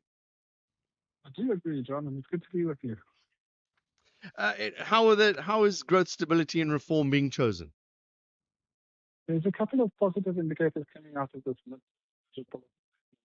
That's a parliamentary process. A directional indication for the next 3 years, where the finer details now in our next budget cycle. To answer your question on how we are now attaining some of these reforms, for the first time in 15 years, we are able to stabilize our debt burden in South Africa. And that's important for South Africans because when our debt is rising, like any household, a servicing of that debt, what most people refer to as interest, keeps increasing. That has over time crowded out spending on critical things such as healthcare, education, policing, and so on, to the extent that at the moment, 22 around 300 collected is going towards servicing our debt, which is obviously not sustainable. Only when we start looking back at that burden are we able to start looking back at servicing. That's the first major thing that I think is a big breakthrough here, and it's a direct result of a participation and advocacy within the government. The second thing to point out here is we are living inflation at 3%, whereas before it was 10, the higher end of that band of 6%. So able to control inflation within the new band of 2 to 4% of the target of 3, then we're able to start looking back at the cost of living crisis. And then the third thing I would point out is that the DA has consistently advocated for investing in a culture of spending reviews, which is with each budget cycle, we need to identify areas of spending inefficiency and where inefficient government programs and entities be spun down over time so that we can add those savings back to the system. Equivalent to what I'm saying, we are simply spending too much every month on transport. We need to find an efficient way of replacing that. We need to also be doing that at the national level, and that culturally within our budgeting cycle has not happened to date, and that is now being implemented. Already Treasury, although it's not nearly enough, has indicated that there will be a more than 6 billion rand saving over the medium term because of this embedding of reviews in the budget cycle. So it's a good indicators and good signs of reform happening. Just explain, if you can, the big headline was this 3% inflation target. I always understood if you want to keep inflation down, you've got to raise interest rates. People don't spend as much money. This is true, and if you consider that South Africans are when you do raise interest rates, you also hurt South Africans if they have to pay more in interest. But the fact is that over time, when the cost of living is less, because you are able to contain inflation, and the price sector is looking at the inflation band is forced to set it at 3% as opposed to the mid-range of the previous band of 4.5%. We are hopeful that by doing that, you're able to chipping away at the cost of living, and so people don't pay more and more of their salary away for the same amount of goods, and in fact, employers should complain. Thereby, we're putting money back into the pockets of South Africans. Our contention is that South Africans know better what to do with their money than what would be the case if they were taxed higher or if they lost their income due to high inflation. We also, when we send a signal to the market for our borrowing, we're able to reduce the cost of the bond yields. I don't know the technical terms, but if you can imagine that, 2 years ago, government was paying 11% interest on its bonds. Now they're paying 9% on their bonds, and over time, because of inflation being under control, they bring those bond yields even further down. The debt servicing cost that I spoke about earlier, or how much of the revenue government is losing towards interest, that's able to be brought down over time, and so we're also able to contain our taxes by having a more efficient government. All of these things combined makes a strong case, while not being agnostic to the counter arguments. It does make a strong case for inflation targeting within a narrower, lower range. Our debts are still at 77% of GDP. How do we even turn that around? Well, as we mentioned earlier, that will be contained as 77.9% moment will be contained below 78%. And because we have what's called a primary surplus, or the excess amount within our corporate account system, in fact, we're now spending money year on year to reduce deficiencies because of overperformance because of fiscal discipline, as it's called in economic circles. We are actually able to start making some of that principle. And as you can imagine, when you're able to service your home loan, not just the interest payment, the amount you get to put away towards or increase it, the more you're able to make bigger payments. And it's basically the same thing happening at the national fiscal level. And because we are imposing this mechanism of discipline, we are able to reduce that debt to GDP ratio. I will point out there will be the short-term thing that when inflation is being targeted at a lower range, that will have the effect of artificially making it look like the GDP is not growing as much as it would have. Inflation has been higher, but that's very much a short-term quicker result as opposed to an actual result in the real economy. Doc, we've got a minute and a half. I spoke earlier to the ACDP and particularly the MK Party. MK Party in particular saying this is not a pro-poor budget. It's continuing to help big business and the private sector. What's your view on that? It's difficult sometimes to argue with the MK in that one would use technical economic terms and they would use them appropriately. So they try to convince the nation that the last budget cycle that it was an austerity budget, even though the baseline number from last year to this year has increased. Now, just to unpack what that means. An austerity budget technically means you're spending less this year than you did last year, even though we're spending more this year than we did last year, trying to austerity budget. So when they then show up and say a lot of budget for business, the fact of the matter is the NP party is the same party that represents the people that looted the state for the Zuma years. And for that party to turn around and to say that the debt burden that they've saddled us with, I mean, before Zuma came into power, and we look back at our fiscal our debt to GDP ratios were in the mid-20s, but as we've now said, 77.9%, Sure. as a result of the excessive borrowing under Zuma. Doc, So it's Doc, very sorry, difficult. I need to cut you off there because we've got to take an ad break, but the message is loud and clear. Dr. Mark Burke is the DA Finance spokesperson. Thanks very much. So you just switched to a different brand of baby toiletries, and you're still getting toiletries gently formulated to moisturize and protect, from shampoo, body wash and baby oil to powder and lotions with mild ingredients like lavender and chamomile for everyday use.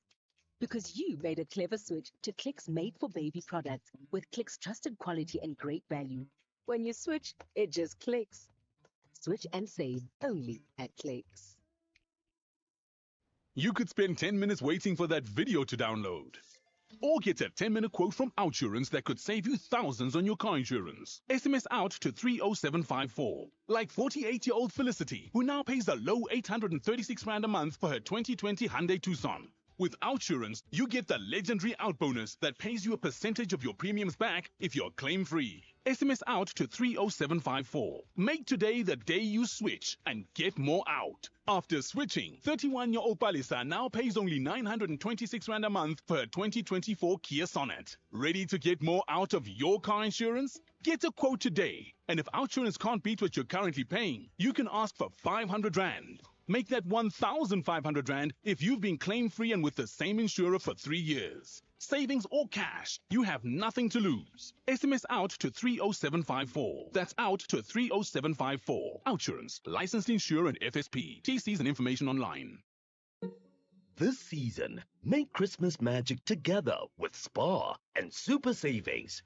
Like 145-gram Doritos corn chips, buy any two for 37 Rand, plus 100 megs free data on Spar Mobile. Or Cadbury Crunchy, Lunch Bar, PS, Astros or 5-star. Buy any two for 22 Rand, plus 50 megs free data on Spar Mobile. Price is valid from 10 to 23 November 2025, while stocks last. T's and C's apply.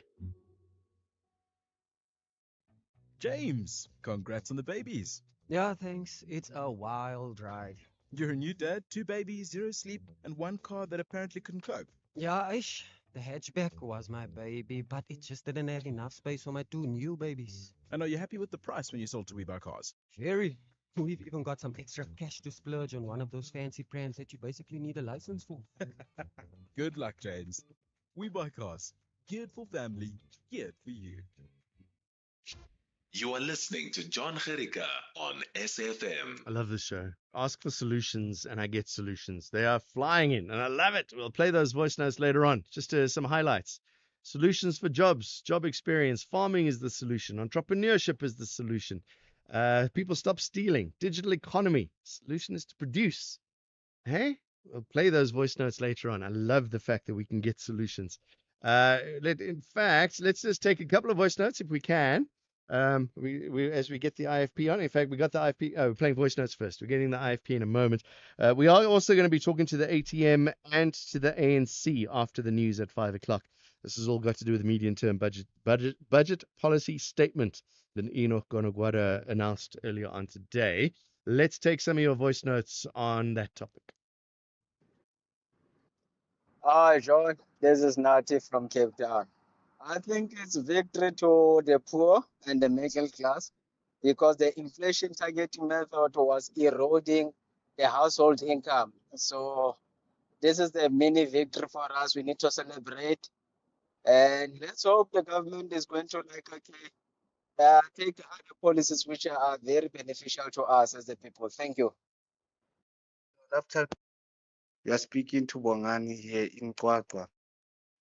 The reason why we are in one way is because those ministers are stealing money. So I don't see us going forward in the upcoming years because of the debt that we owe the IMF. We are owing a lot. We are owing a lot, John. So there won't be any possibility of us going forward in the near future. We are going backward, not forward. Thank you. Hi, good afternoon, John. Stella from Rodeport. John, I think South Africa needs an autocratic ruler for a year to make rules without being questioned. I assure you, this country will be better. That's my sentiment. Thank you. Yeah, we've heard that before. If I had time, we could debate that. All right, let's come to some solutions. There was the WhatsApp voice note that said, give us solutions. Give us solutions. Stop moaning. Let's see what you have to say. Good afternoon, John. You ask a question, how do we create jobs? It is funny because politicians has got answers and yet they don't implement. Industrialization. I mean, if we can do that, we will create jobs. They're talking about rolling out infrastructure in the whole country. I think it's the way to go. Thank you, Tebogo Nelspruit. Okay, solutions for jobs. This is my take. Most of the government departments, especially at a service level, at the very interface level, are understaffed because of the impact of um, austerity measures. What you can start with in terms of creating jobs is fill all the necessary posts.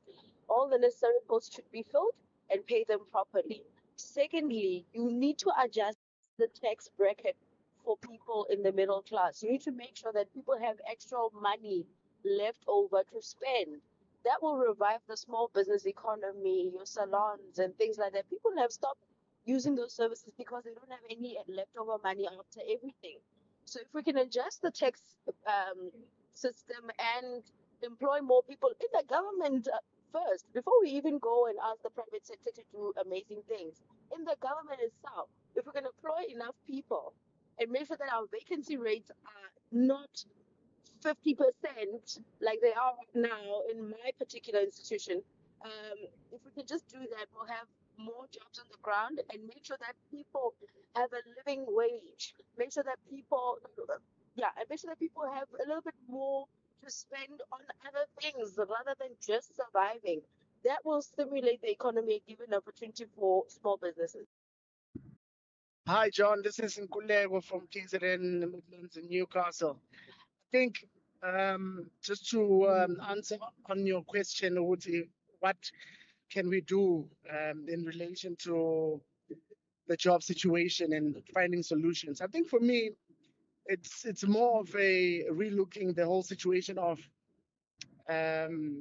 work experience in certain positions in government, in certain positions in the private sector. You know, it's not that Msimenzi ayikho, John. The problem here is that they need to just bring the bar just a bit down, because now there are a lot of graduates who know the work but they can't get into the work because the work that they want to get into requires a certain number of years in terms of work experience. So I think that's my solution. They should relook at that, and then hopefully we can fix this problem of unemployment. Solutions, like it. We have more solutions. Farming, entrepreneurship, as I mentioned, digital economy, and to produce are just some of the suggestions. Also, some suggestions on the song the 2026 theme song for the World Cup. We're going to be hearing it, Bafana there, so start preparing for it.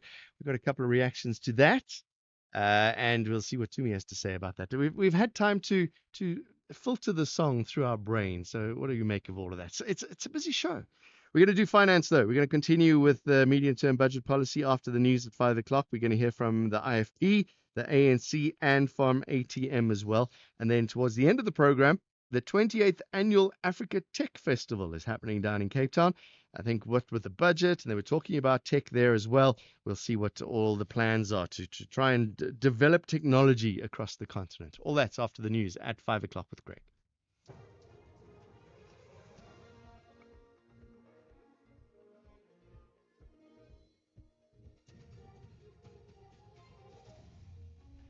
Thank you, John. In this news update, VAT hike off the table and Pakistan warns of possible action against Afghanistan.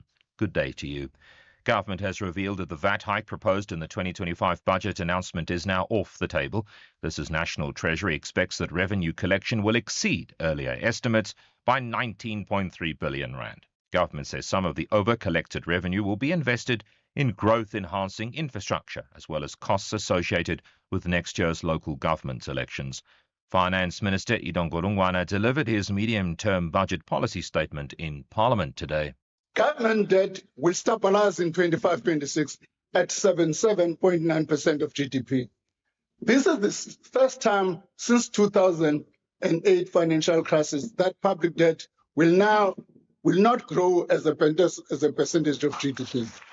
Since 2008, spending has consistently exceeded revenue, driving up debt and debt service costs. These costs crowded out spending on critical services and exerted pressure on lending rates across the economy. Former Kuleleni Metro Employee Relations Director Xolani Ngisa has raised red flags over missing documents tied to a vehicle donation deal allegedly linked to attempted murder accused Vuzamuzi Kat Matlala. Testifying at the Madlanga Commission in Pretoria, he said none of the documents submitted by suspended acting Metro Police Chief Julius Mkunazi, including the donation letter, had authorized signatures.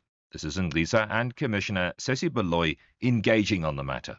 This is an issue that we had raised, and of course, there was an intention that this must be taken up with Fleet for them to investigate Chris's actions in this particular regard. Because this simply didn't cut it. It can't. Did anything come of that intention for Fleet to instruct Fleet to investigate? Did anything happen? Not to my knowledge. Durban High Court has postponed the trial of Dudizile Zuma Sambudla, for which she faces charges of inciting terrorism and violence, to next week. Zuma Sambudla, an MK Party MP and daughter of former President Jacob Zuma, pleaded not guilty to the charges against her when the trial began this week. The state alleges that her social media posts intentionally and unlawfully encouraged the public to engage in acts of violence under the slogan #FreeJacobZuma in 2021. City of Cape Town's traffic service says 2 lanes on the N2 highway near Liesbeek Parkway are closed for incoming traffic due to a bus that's caught on fire. The city's traffic service spokesperson, Kevin Jacobs. City traffic services are on scene where a bus caught alight earlier. The fire has been contained, but motorists on the outgoing lanes are requested not to stop or slow down to observe the aftermath. As we head into the afternoon peak, we encourage motorists to exercise patience and use alternative routes where possible. Further afield now, Pakistan's defense minister says his country cannot rule out taking action in Afghanistan. His comments follow yesterday's explosion outside a courthouse in Pakistan's capital Islamabad, which killed 12 people and wounded 27 others. The BBC's Caroline Davis has more. We've had quite strong accusations from Pakistan's political leadership, levying accusations at both India and Afghanistan. We have heard this fairly regularly from Pakistan. They often refer to what they call Indian proxies. They say operate on Afghan soil. We have also heard from India, they called Pakistani's leadership delirious. In general, the Taliban government has denied Pakistan's accusation that they harbour militant groups that conduct attacks inside Pakistan. The top story: government has revealed that the VAT hike proposed in the 2025 budget announcement is now off the table. That's SAFM News. I'm Greg Cos.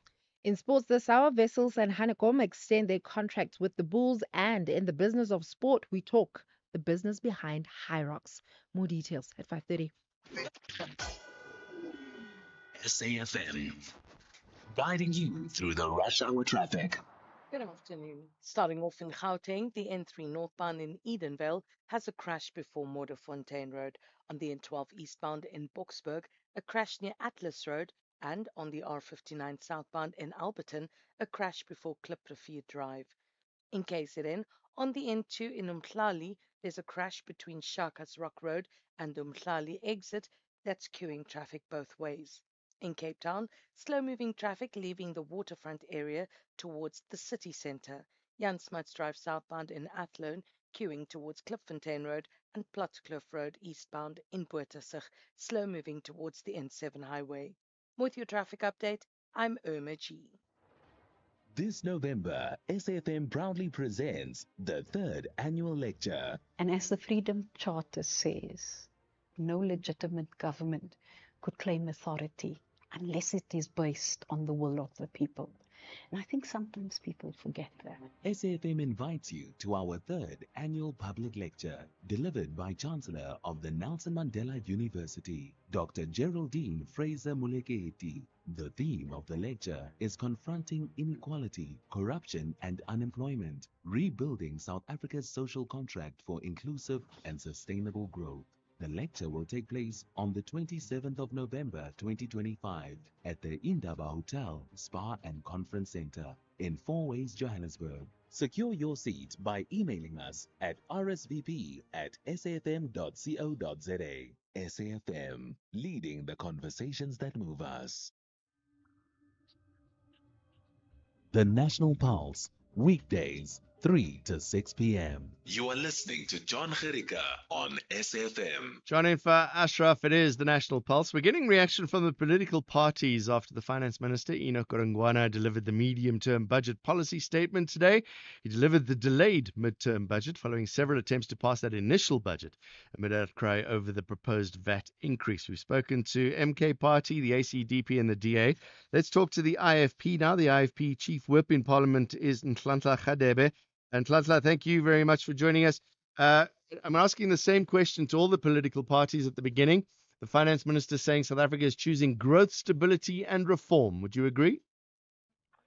Yes, the IFP agrees with the Finance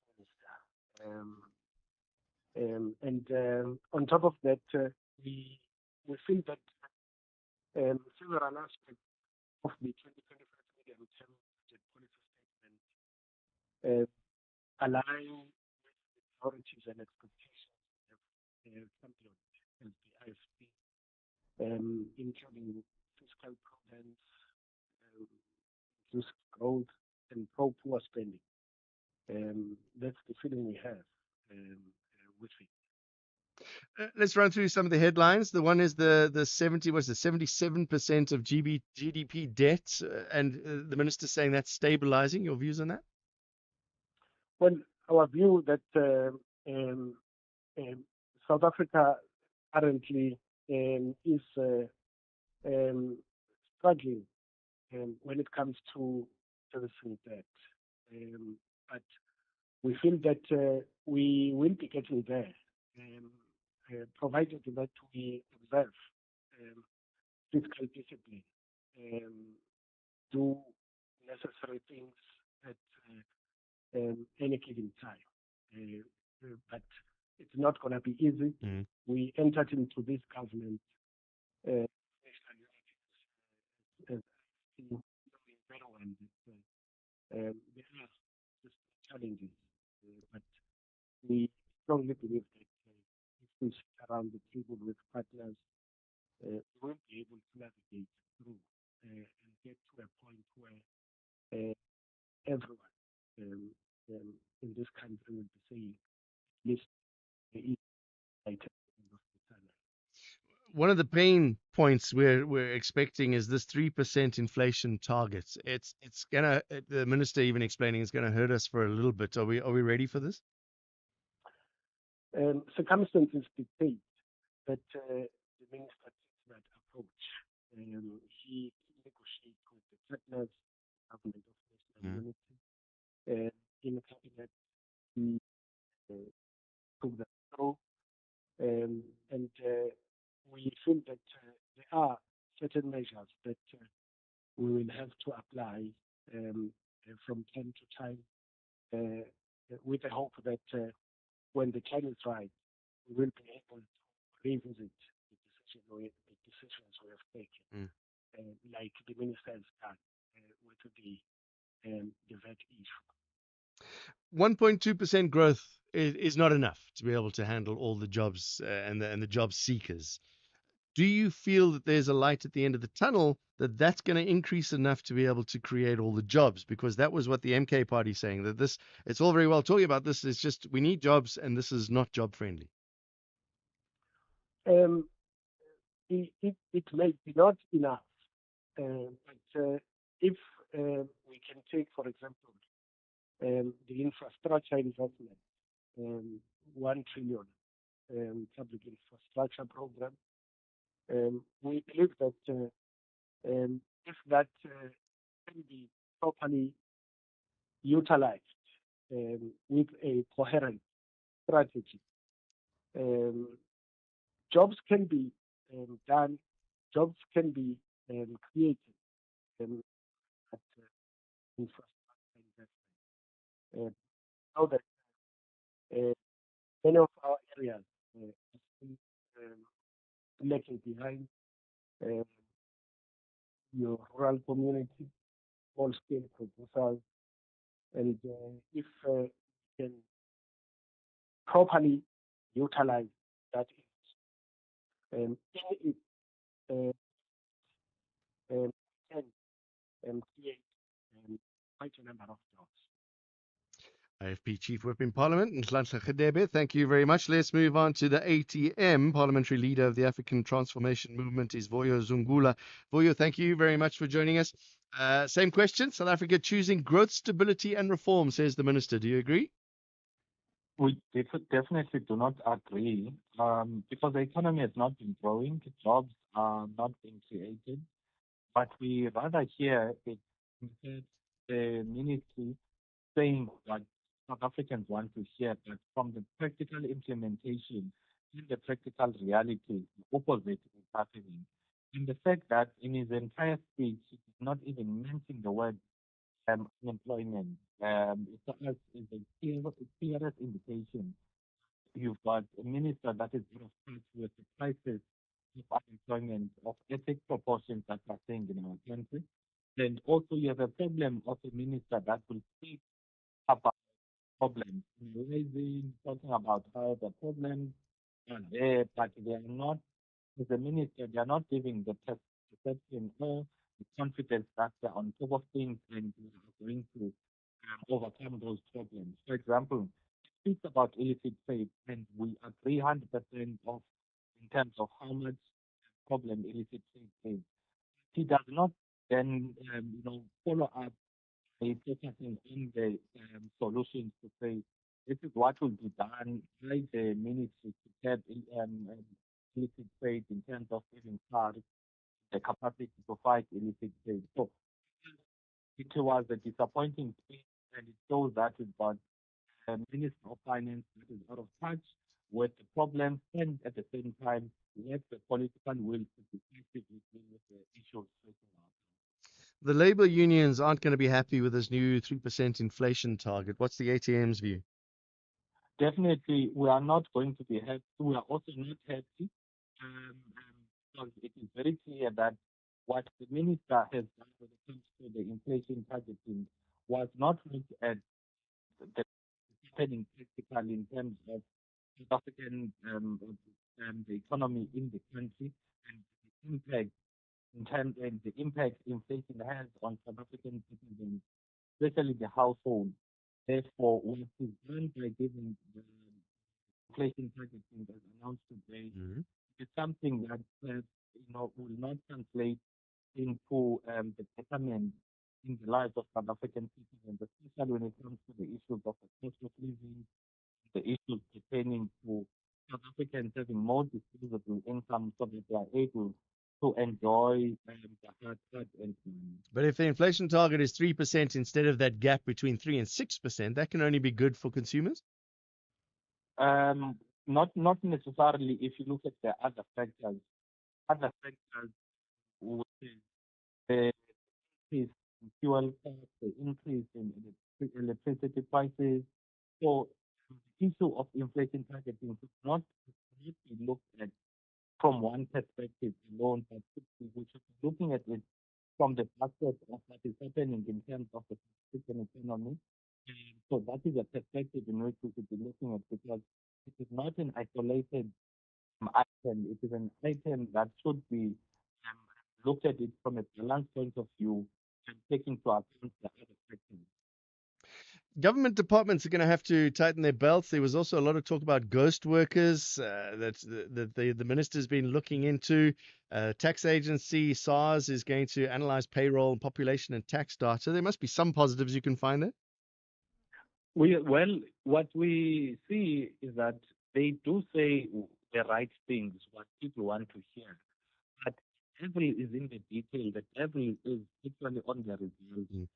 And for the past couple of years, we've not seen the results actually show that the government or the Minister of Finance is actually putting resources or putting up work to actually fulfill what they indicate or commit to when it comes to these budget issues.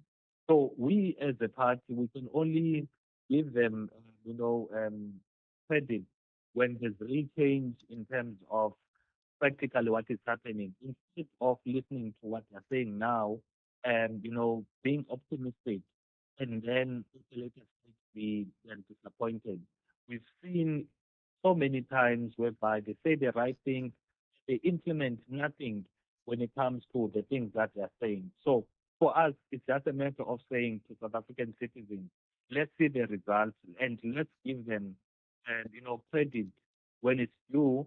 Once we see the results, without us seeing the results, we can't be optimistic because they've shown time and time again that they're not to be. Voya Zungula is a parliamentary leader of the African Transformation Movement. Thank you very much.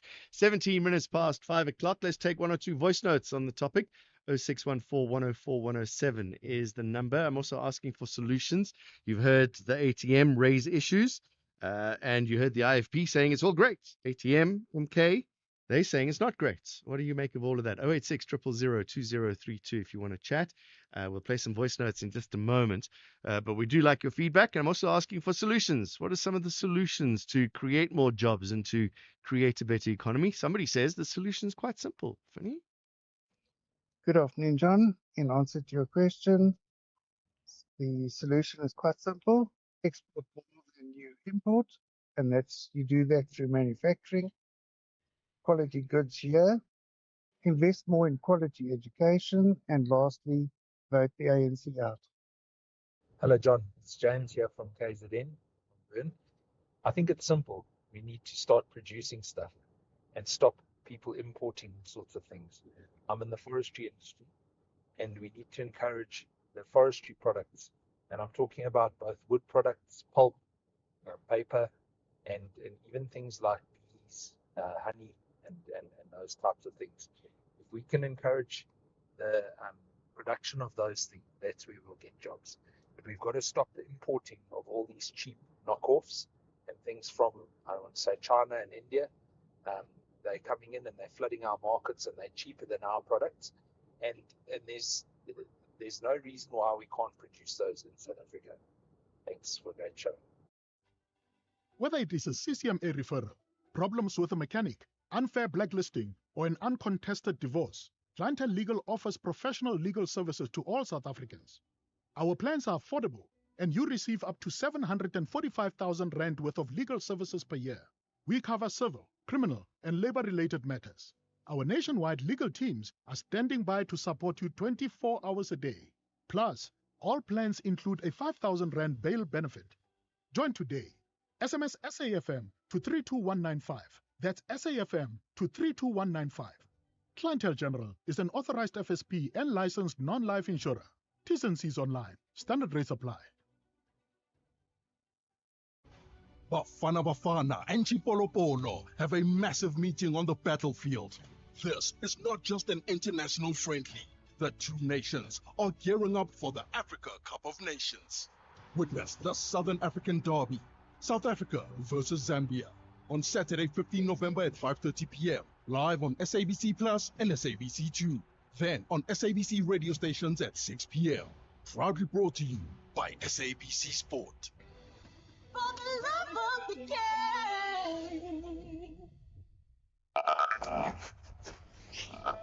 You're listening to the National Pulse.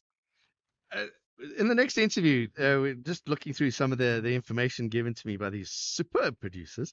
We're talking about the Africa Tech Festival, and one of the stats that jumped out at me, 60% of South African startups are Cape Town based. That's a massive number. Home to over 60% of South African startups, Cape Town boasts some of Africa's highest concentrations of venture capital activity. 60% in one city alone. Well, let's talk about the 28th Annual Africa Tech Festival. It's currently underway in Cape Town. The gathering, amongst other things, exploring technology can be utilized to drive a more inclusive digital future for Africa. Let's talk to the Vice President of the Africa Tech Festival, Dave Monahan. David, thank you very much for joining us. What is Festival? Back to the basics. What is Africa Tech Festival? So yeah, thanks, John. Africa Tech Festival is an annual event which takes place in Cape Town. As you said, it's been for 28 years. It brings together the leading players from the telecoms and the technology sector from across Africa to really look at how everyone from cross section of the stakeholders can collaborate. Amongst other things, as you said, create more inclusive future of the African continent. Yeah, call for responsible, inclusive, and people-centered innovation to drive the continent's digital future. That's a very big target. It is, and obviously there are lots of different ways in which people here are trying to address that. You know, and all kinds of different organizations, people who create activity rural Africa. So it's of satellites, more resilient telecoms infrastructure. Then there's a whole debate around the affordability of handset. Will enable many more people to with mobile service, data, and the internet. And I guess that's what the is all about, really. It's about, not just about how can you build this, how can telecoms operators, technology service providers enable more people to connect. By doing so, drive economic growth and transform people's lives. A word we use a lot in South Africa is the digital divide. Is that closing or is it getting bigger? It's a good question. I think it's closing in many ways in terms of more people connected all the time to the service telecom service that many people take for granted. I think where we have to be careful that divide doesn't widen is that although people may connect with the types of services people are using, and especially with AI and data technological research, AI, there's people who are not using it. But, you know, ultimately, you have to get the data and there's great progress on God. If you do that, you've got an Financing is the big issue. This is the point of this festival, isn't it? To bring together entrepreneurs and investors and venture capitalists. That's definitely one aspect of it. I guess what I've been talking about is more on the telecom side. How people have access to this. But as you say, you know, in terms of technology and specific application, specific technologies, that is about fostering more entrepreneurship. As you say, critical around access to capital. I think it's also increasingly important in enabling environment, not just about finance, about regulatory harmony, free trade, into the products of the internet, so that when people have developed great products, monetize those and return on investment, being able to cycle continue. Are you seeing exciting things come out of the continent? Yes, I think there's a lot of energy here at the event, which took place in the last few days. Announcement technologies yesterday about AI infrastructure. There's a great partnership with people. There's a real strong entrepreneurial spirit here. You mentioned in your introduction about what town is for startups and for funding, and that energy is palpable here. And I think there's a real sense that that there needs to be distinctively African flavour where there's lots of things. AI, which is obviously everywhere at the moment. Actually, the entrepreneurship we're in with the capital, the talent and ambition that is here, really African solutions for African people. This is Africa Tech, the AI Summit Cape Town. Is that now a separate event completely because of its growth? No, it's still part of the overall event. I think it's crucial actually that we have the idea aspect talked about now more than ever. That one of the aspects of AI very very expensive in use for computing power. So unless you have the infrastructure in terms of computing power, telecoms network to carry the data, which AI creates a lot of, you can't have the AI solution. Just wouldn't work. Can't even sell it. So it's actually more important than ever talking about AI than the concept of telecoms infrastructure and access to you and foundational technologies that underpin it. Geopolitics, political will, it's all very well, the people on the ground talking about it, but if they can't move forward, and I'm thinking of censorship in some countries in Africa, thinking of the geopolitical situation with the states at the moment between China and where those big processes are coming from. Are we on the right track there, or are we still fighting a losing battle? Well, of course, there are always geopolitical challenges, and perhaps now more today than they were 5, 6, 7 years ago. I don't think that is really the impediment to progress in Africa. The most important thing for Africa is to have harmonization and collaboration between government here on the continent, partnerships between the public and the private. But a number of behind closed gatherings, ministers, senior leaders in the sector, actually have a strong spirit of collaboration, strong recognition that in order for one person to succeed, everyone has to succeed. And I think that irrespective of what's going on, outside Africa, wider geopolitical things, things most important to drive progress here. And I see NVIDIA is getting involved here as well. NVIDIA GPUs across 5 sites to power AI innovation. So it's only seems like it's only good news happening. Well, exactly. That was the announcement from Cassava Technologies yesterday. I think previously the thing was that there were NVIDIA GPUs in Africa, in the whole of Africa. They're going to 12,000 GPUs across 5 data centers, and that's the actual building block Africa needs and that African entrepreneurs need to be able to create the AI applications that will ultimately for everybody to grow their business, do things in their personal life in a efficient way. That's some good news. Lots of other stories like that coming in. David, these kind of things, and South Africans will be the first to say it, that these talk shops are great, but do we see anything at the end of it? What do you hope will happen when I talk to you this time next year at the next Africa Tech Festival? What I hope will have happened is that countries in Africa will continue to collaborate and to cooperate in terms of regulatory environment. I mentioned the aspect, let's say, digital trade, payment, and I hope that the investment have been announced here have started to come to fruition, making ground build to send.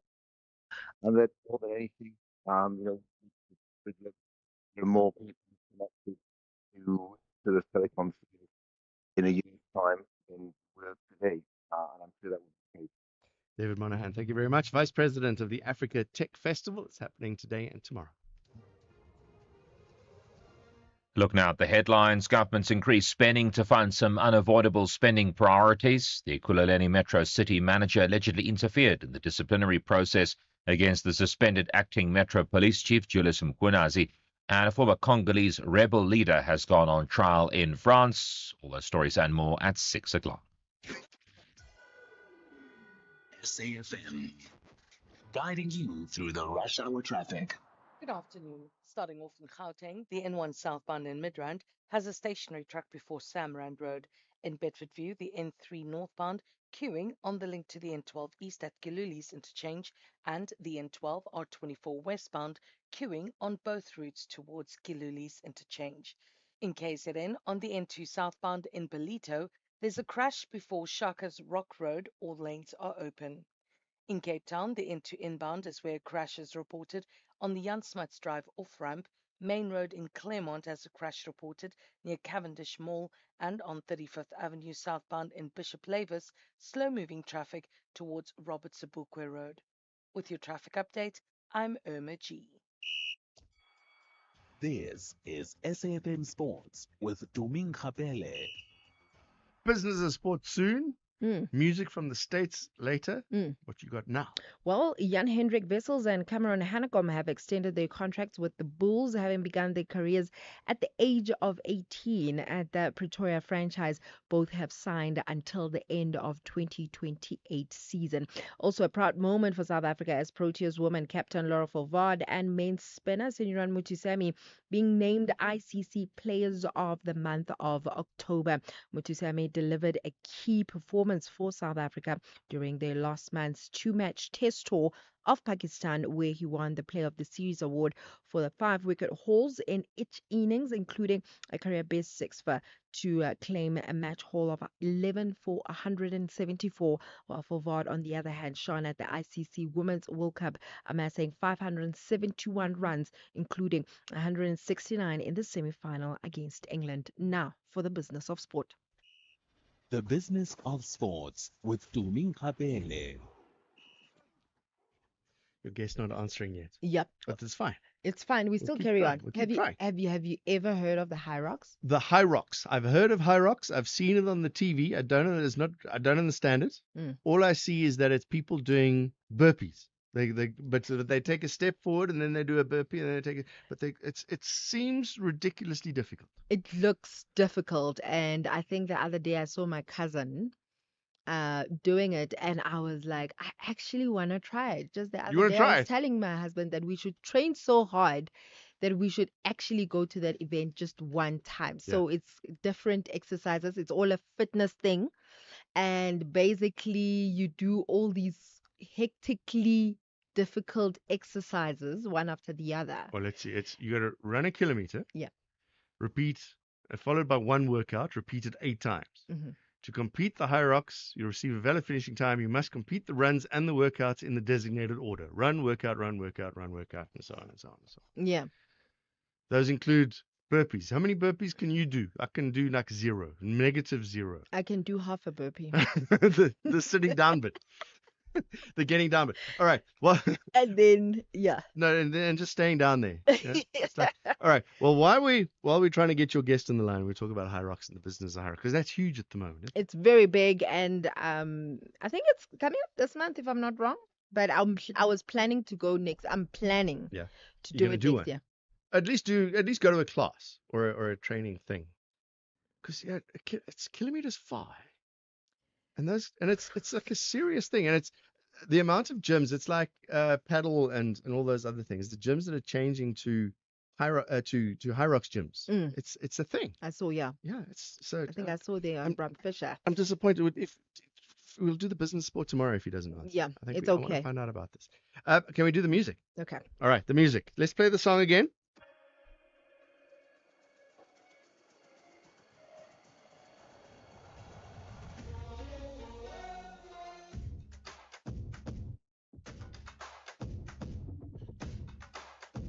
See, it's not bad. I told you. It's got that hook, which I can't sing. Vinny, can we play some voice notes with that underneath? We've got a couple of voice notes on this. Hi, John and Jimmy. Hi. Yeah, that doesn't really qualify as a song. It's more like just a beat. Yep. Yeah. And yeah, it is quite nice and catchy. But the word that came out of my mouth was generic at the very same moment that John said generic. Um, yeah, it's not exactly awe-inspiring. Yeah, they need some waka waka in there. They do. Nice. So this is really. What's wrong? What's wrong? What's wrong? What's wrong? What's wrong with you guys? This is very nice. It's very fitting for the event. You don't have to sing. It's not a song. All right, bring it up. Bring it up. Let's hear it.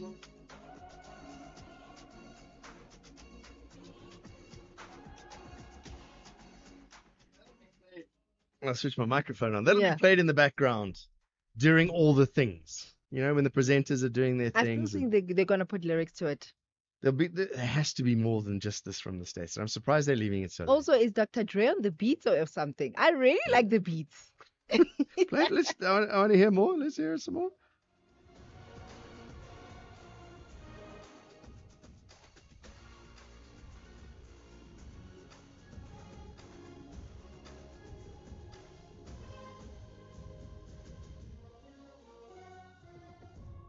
Nice. Guys, no one is going to change my mind. These are nice beats You're for keeping it. 2026 You're keeping it. FIFA World Cup.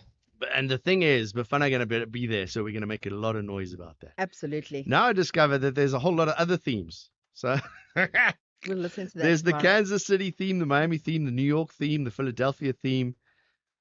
Which theme is this one? This USA. is the as a generic whole. one. Oh, okay. This is one of the official songs. It's by Zachary Aaron Golden. Ah, No. whoever that is. Do you know R. Kelly did the one in South Africa, Sign of Victory? Yes. What do you mean? What kind of a question is that? Is that a trick question? I'm just checking if you knew all of these things. Anastasia did the one in South Korea. Do you know that? No. Yeah, you see, you don't know everything.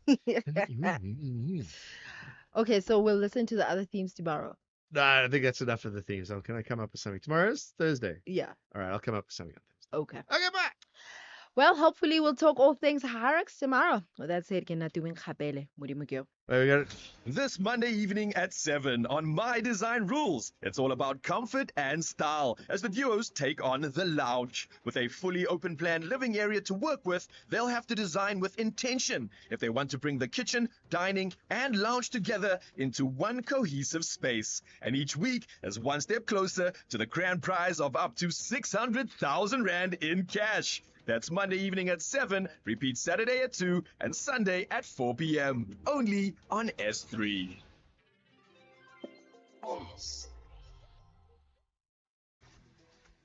Streaming Skim Sum on the way to class. Catching the Premier League while waiting for your order. Jamming to Metro FM before you even get out of bed. On SABC Plus, sinayo yonke into ifunayo. Your show, your music, your way, anytime, anywhere. Zero subscription fees. On your phone, tablet, or smart TV. Download SABC Plus on iOS or Google Play Store.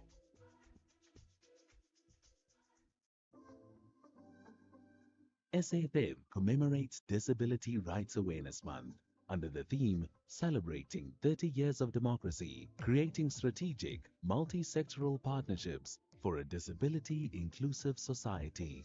SAFM supports and works tirelessly towards equity and equality for those with disabilities. Empowerment is key. Let us break the barriers and improve the quality of life for those with disabilities. Our efforts towards a better life for those with disabilities can only be impactful when we do so together.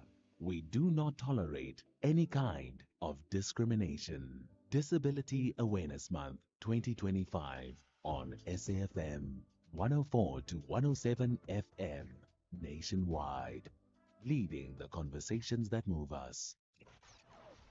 Economic news on SAFM. Facts and figures you can count on. Market update with Jimmy Mayaha. Jimmy, my markets all look green. What have you got on your side? Good afternoon, John. Good afternoon to the listeners. I've got green on my screens as well, and I'm smiling for the first time in a very long time. After 3 budget speeches earlier this year, I did not expect to have the midterm budget policy statement that we received today from National Treasury. It was an unexpected statement in all of the right ways. I gave some of my thoughts on this a little earlier on when I caught up with Bridget on the Full Circle, and we're going to do an in-depth dive on the show around the midterm budget policy statement. We're going to be speaking to chief economists from Citi, South Africa, as well as Investec to get a sense of how we process some of the pronouncements made by the minister. And then we're also going to speak to the Commissioner of the South African Revenue Services around that 18 billion rand surplus that they've collected thus far, get a sense of what that means for the fiscus and where we go to from here. And we've also got a conversation at taking a look at some of the other tax implications of the announcements that were made today. So we're going to do quite a bit of a detailed breakdown of the midterm budget policy statement and what it means for South Africa. The markets have already reacted to that and reacted quite positively. I'm seeing the rand at levels we haven't seen it at in a long time. If we, just for a bit of context, John, if we break, I think it's the 17 rand 3 cents mark, 17 rand 2 cents or thereabouts, which we touched on in September of last year. If we break anywhere below the 17 rand level, we will be at the best level that the rand has seen in over 3 years against the US dollar. So the market at the moment absolutely showing positivity from what was tabled and delivered today by National Treasury. We know that we still have quite a bit of a way to go in terms of implementing some of the things that have been said, but it seems as though the overall sentiment here is a positive one. And if we're looking at other movements on the rand side, the euro against the rand is at 19 rand 79 levels it has not seen since last year, or somewhere around there. The British pound at the moment, 22 rand 42 cents. 1 Australian dollar, 11 rand 17. 1 Bitcoin, on the other hand, is a little lower, 102 or 103 odd $1,000 a Bitcoin. With a stronger rand, though, that pushes it just below the 1.8 million rand mark at 1.75 million rand. So the price of a Bitcoin is significantly cheaper than what it has been of late. If we look at equity markets, by and large, most of them were in the green. The ASX in Sydney, the only market in Asian markets, finishing in the red, down 0.1%. And in US markets at the moment, the only US market down at the moment is the Nasdaq, down almost 0.33%. But European markets were also in the green by quite a significant sum. If we look at the DAX and the CAC 40, each up more than 1.2%. The FTSE, on the other hand, lagging behind, only up 0.1%.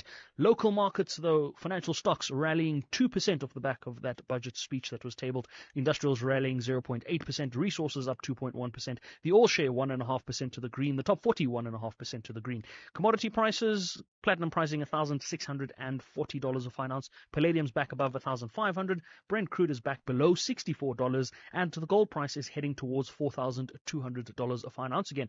I have the privilege of speaking to Sasfin Wealth's David Shapiro to get a sense of market movements a little later on. I want to get his thoughts around the budget speech, arguably one of the best midterm budget policy statements we have seen of late. But those conversations, of course, John, come up after the 6 p.m. news. For now, back to you. Look forward to hearing all of that. See you with SAFM. Thanks, Jimmy Muyaha. Business coming up after the news at 6 o'clock. You are listening to John Gericka on SAFM.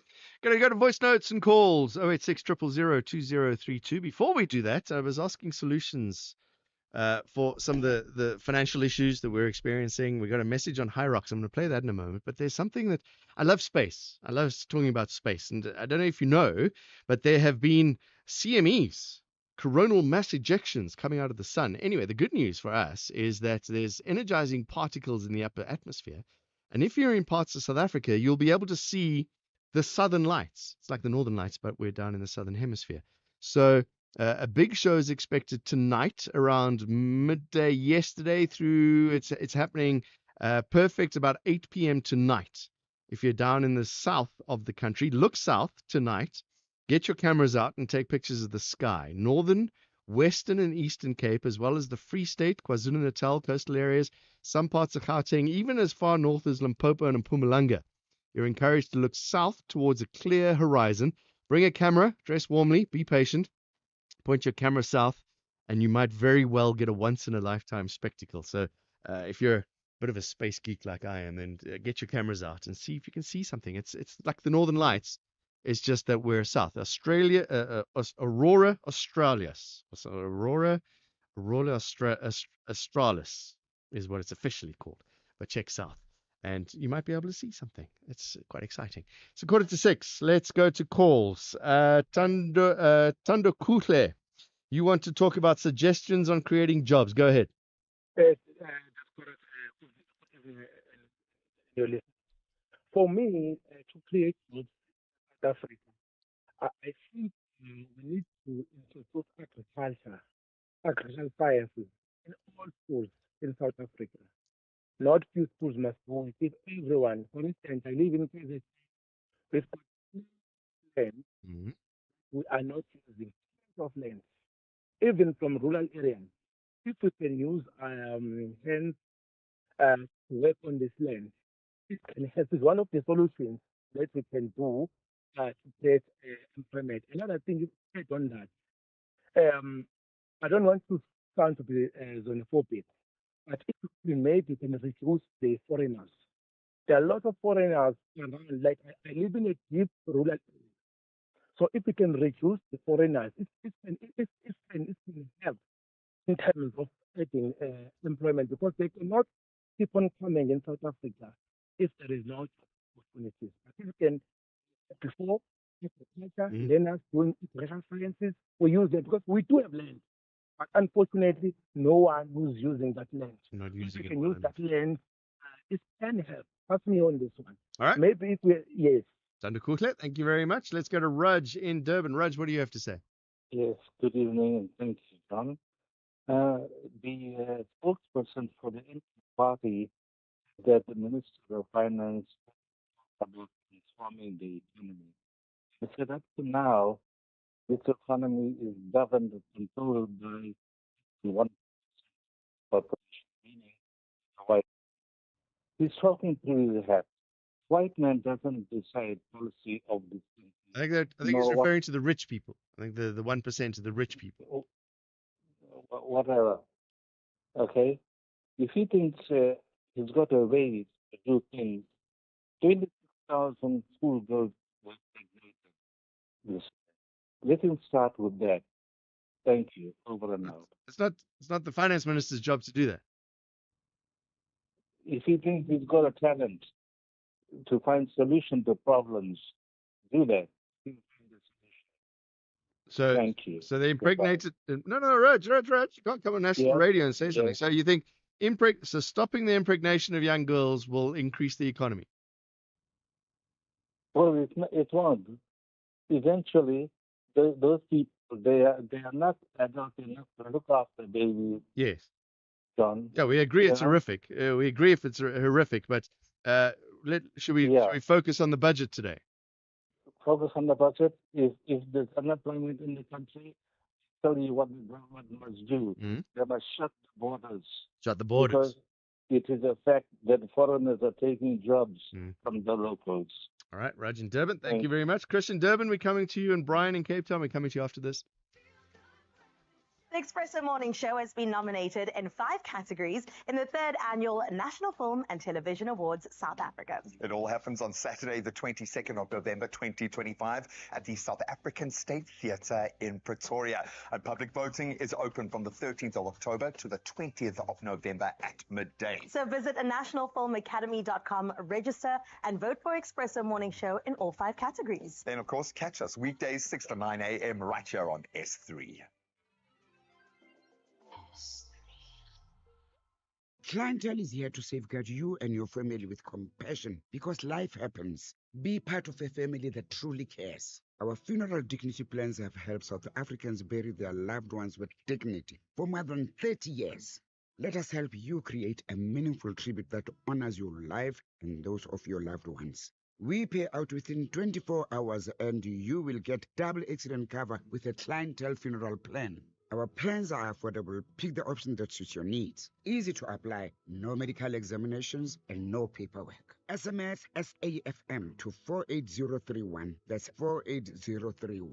Clientele Life is an authorized FSP and licensed life insurer. T's and C's online. Standard rates apply. Afternoon Express is proud to be nominated in multiple categories at the 3rd Annual National Film and TV Awards taking place on Saturday, the 22nd of November. And you can add your voice by voting. Visit nationalfilmacademy.com, register and vote for Afternoon Express in the Best Entertainment Show category, Palisa Tembe for Best TV Presenter, and myself, Ayanda Jitabete, for Best Female TV Personality and Celebrity Personality of the Year. Voting closes on the 20th of November at midday.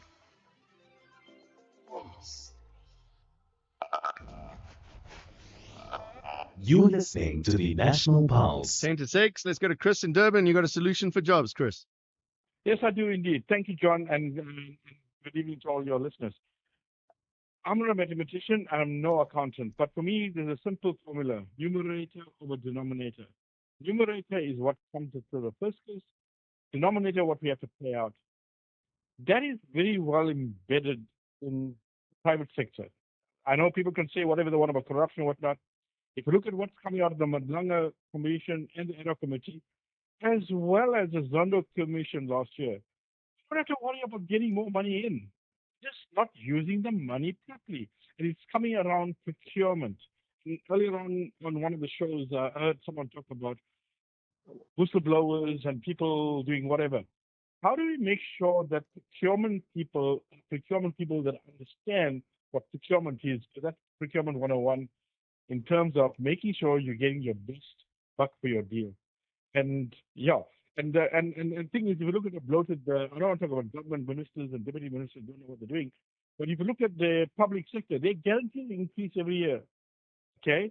And they're getting paid out of my taxes, and I don't get an above 4 or 5% increase, okay? And I'm paying those guys. If they're giving me the service, I'm quite happy. They can have it, but they're not.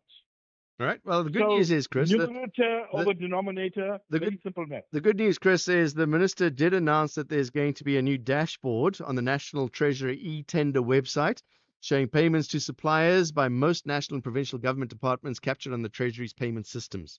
So it's going to be more public, this data, that we will be able to see with their basic accounting system. So that's a step in the right direction. John, I think that's great. Thank you very much for that.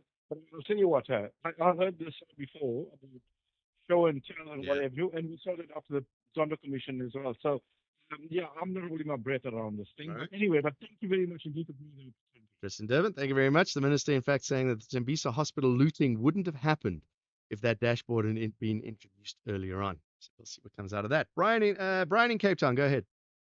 John, how are you? Look at that. I'm John, it's Brian here from Cape Town. Government on I'm sorry that says it. Well, he stays in the rural. Okay, I stay in the urban area here in Cape Town. But I remember back, I think before or rather in Transvaal, there was a program the previous government, the apartheid government, that was supporting. It was called I don't know what it means. I don't know how but it was called ACAT, and I remember my grandmother was in that program, and we would plant grove. There was something in their homes. I think the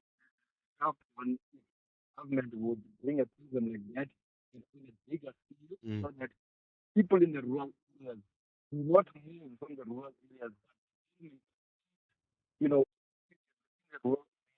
to produce. And obviously, prices will come down.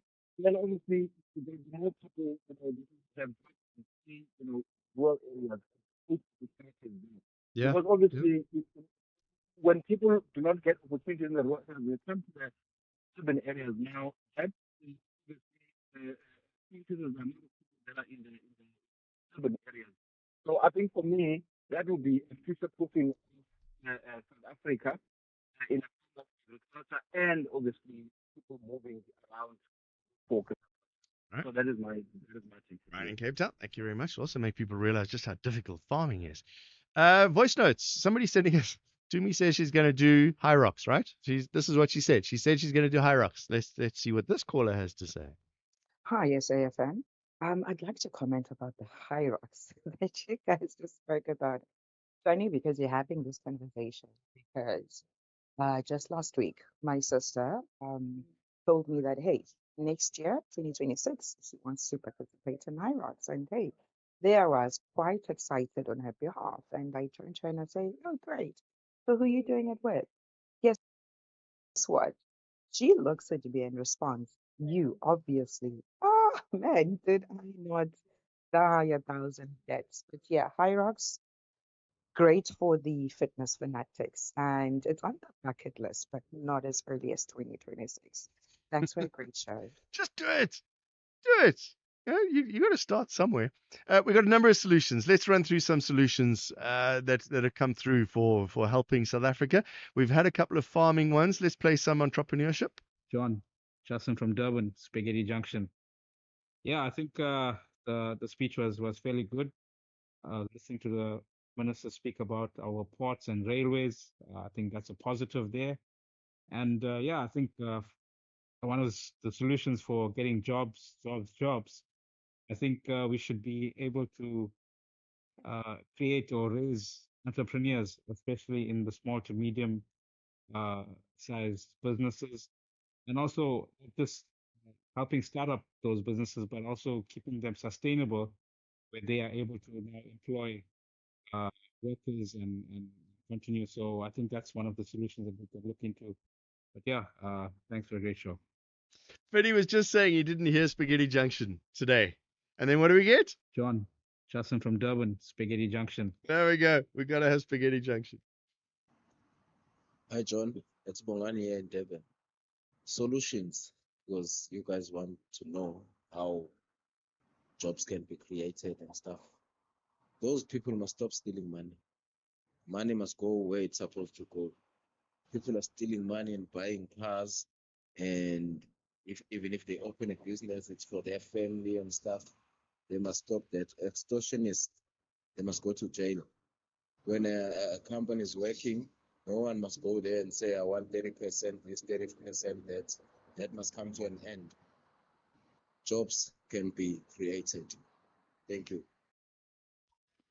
Good afternoon, John. I'm Sweden, Guatemala, Igorulin. The solution to job creation in this country is digital economy, more especially in the wake of this frenzy AI technology, because there will be no more conventional jobs created anymore now. Thank you. Hi, John. This is well born from Newcastle here. How can we create jobs in South Africa? First of all, I'd say review this tendering system. This system is robbing the country in millions and billions. There are things that would need to go on tender, like specialized skills and things that you can't find, especially in the country. But you can't be tendering milk, tendering like things that are your basic and your core function, and you are tendering it out only for someone to be a middleman and hire people and cheat them. Let's insource things. Like an interesting example, I read an article.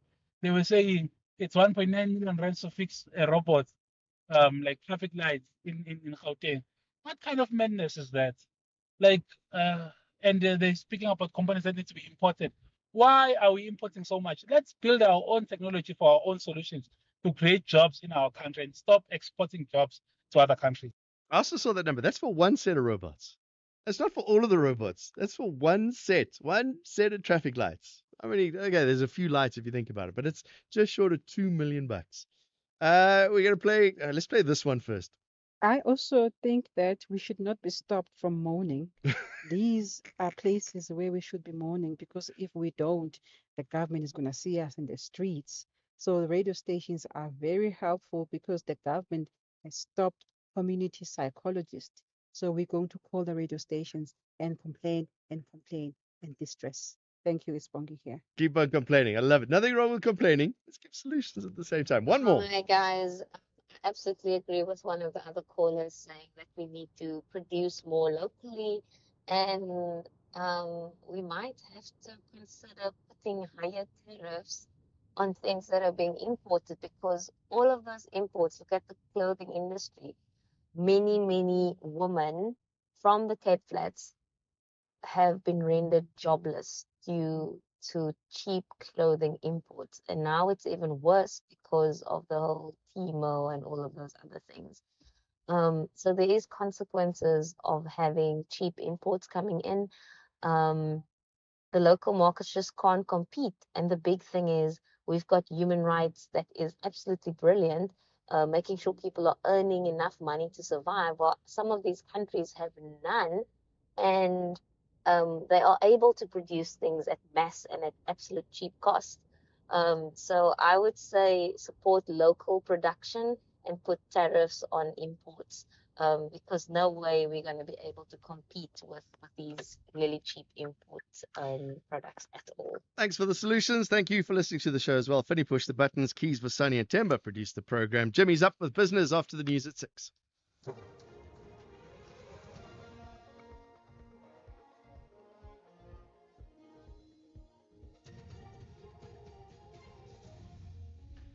Thank you again, John. Government to revise spending and former Congolese rebel leader goes on trial. Good evening. Government will revise spending to fund some unavoidable spending priorities, including an allocation of 147 million rand to fund the Madlanga Commission of Inquiry and 132 million rand for the National Dialogue. Government says the COVID-19 relief of distress grant will also be extended for another year to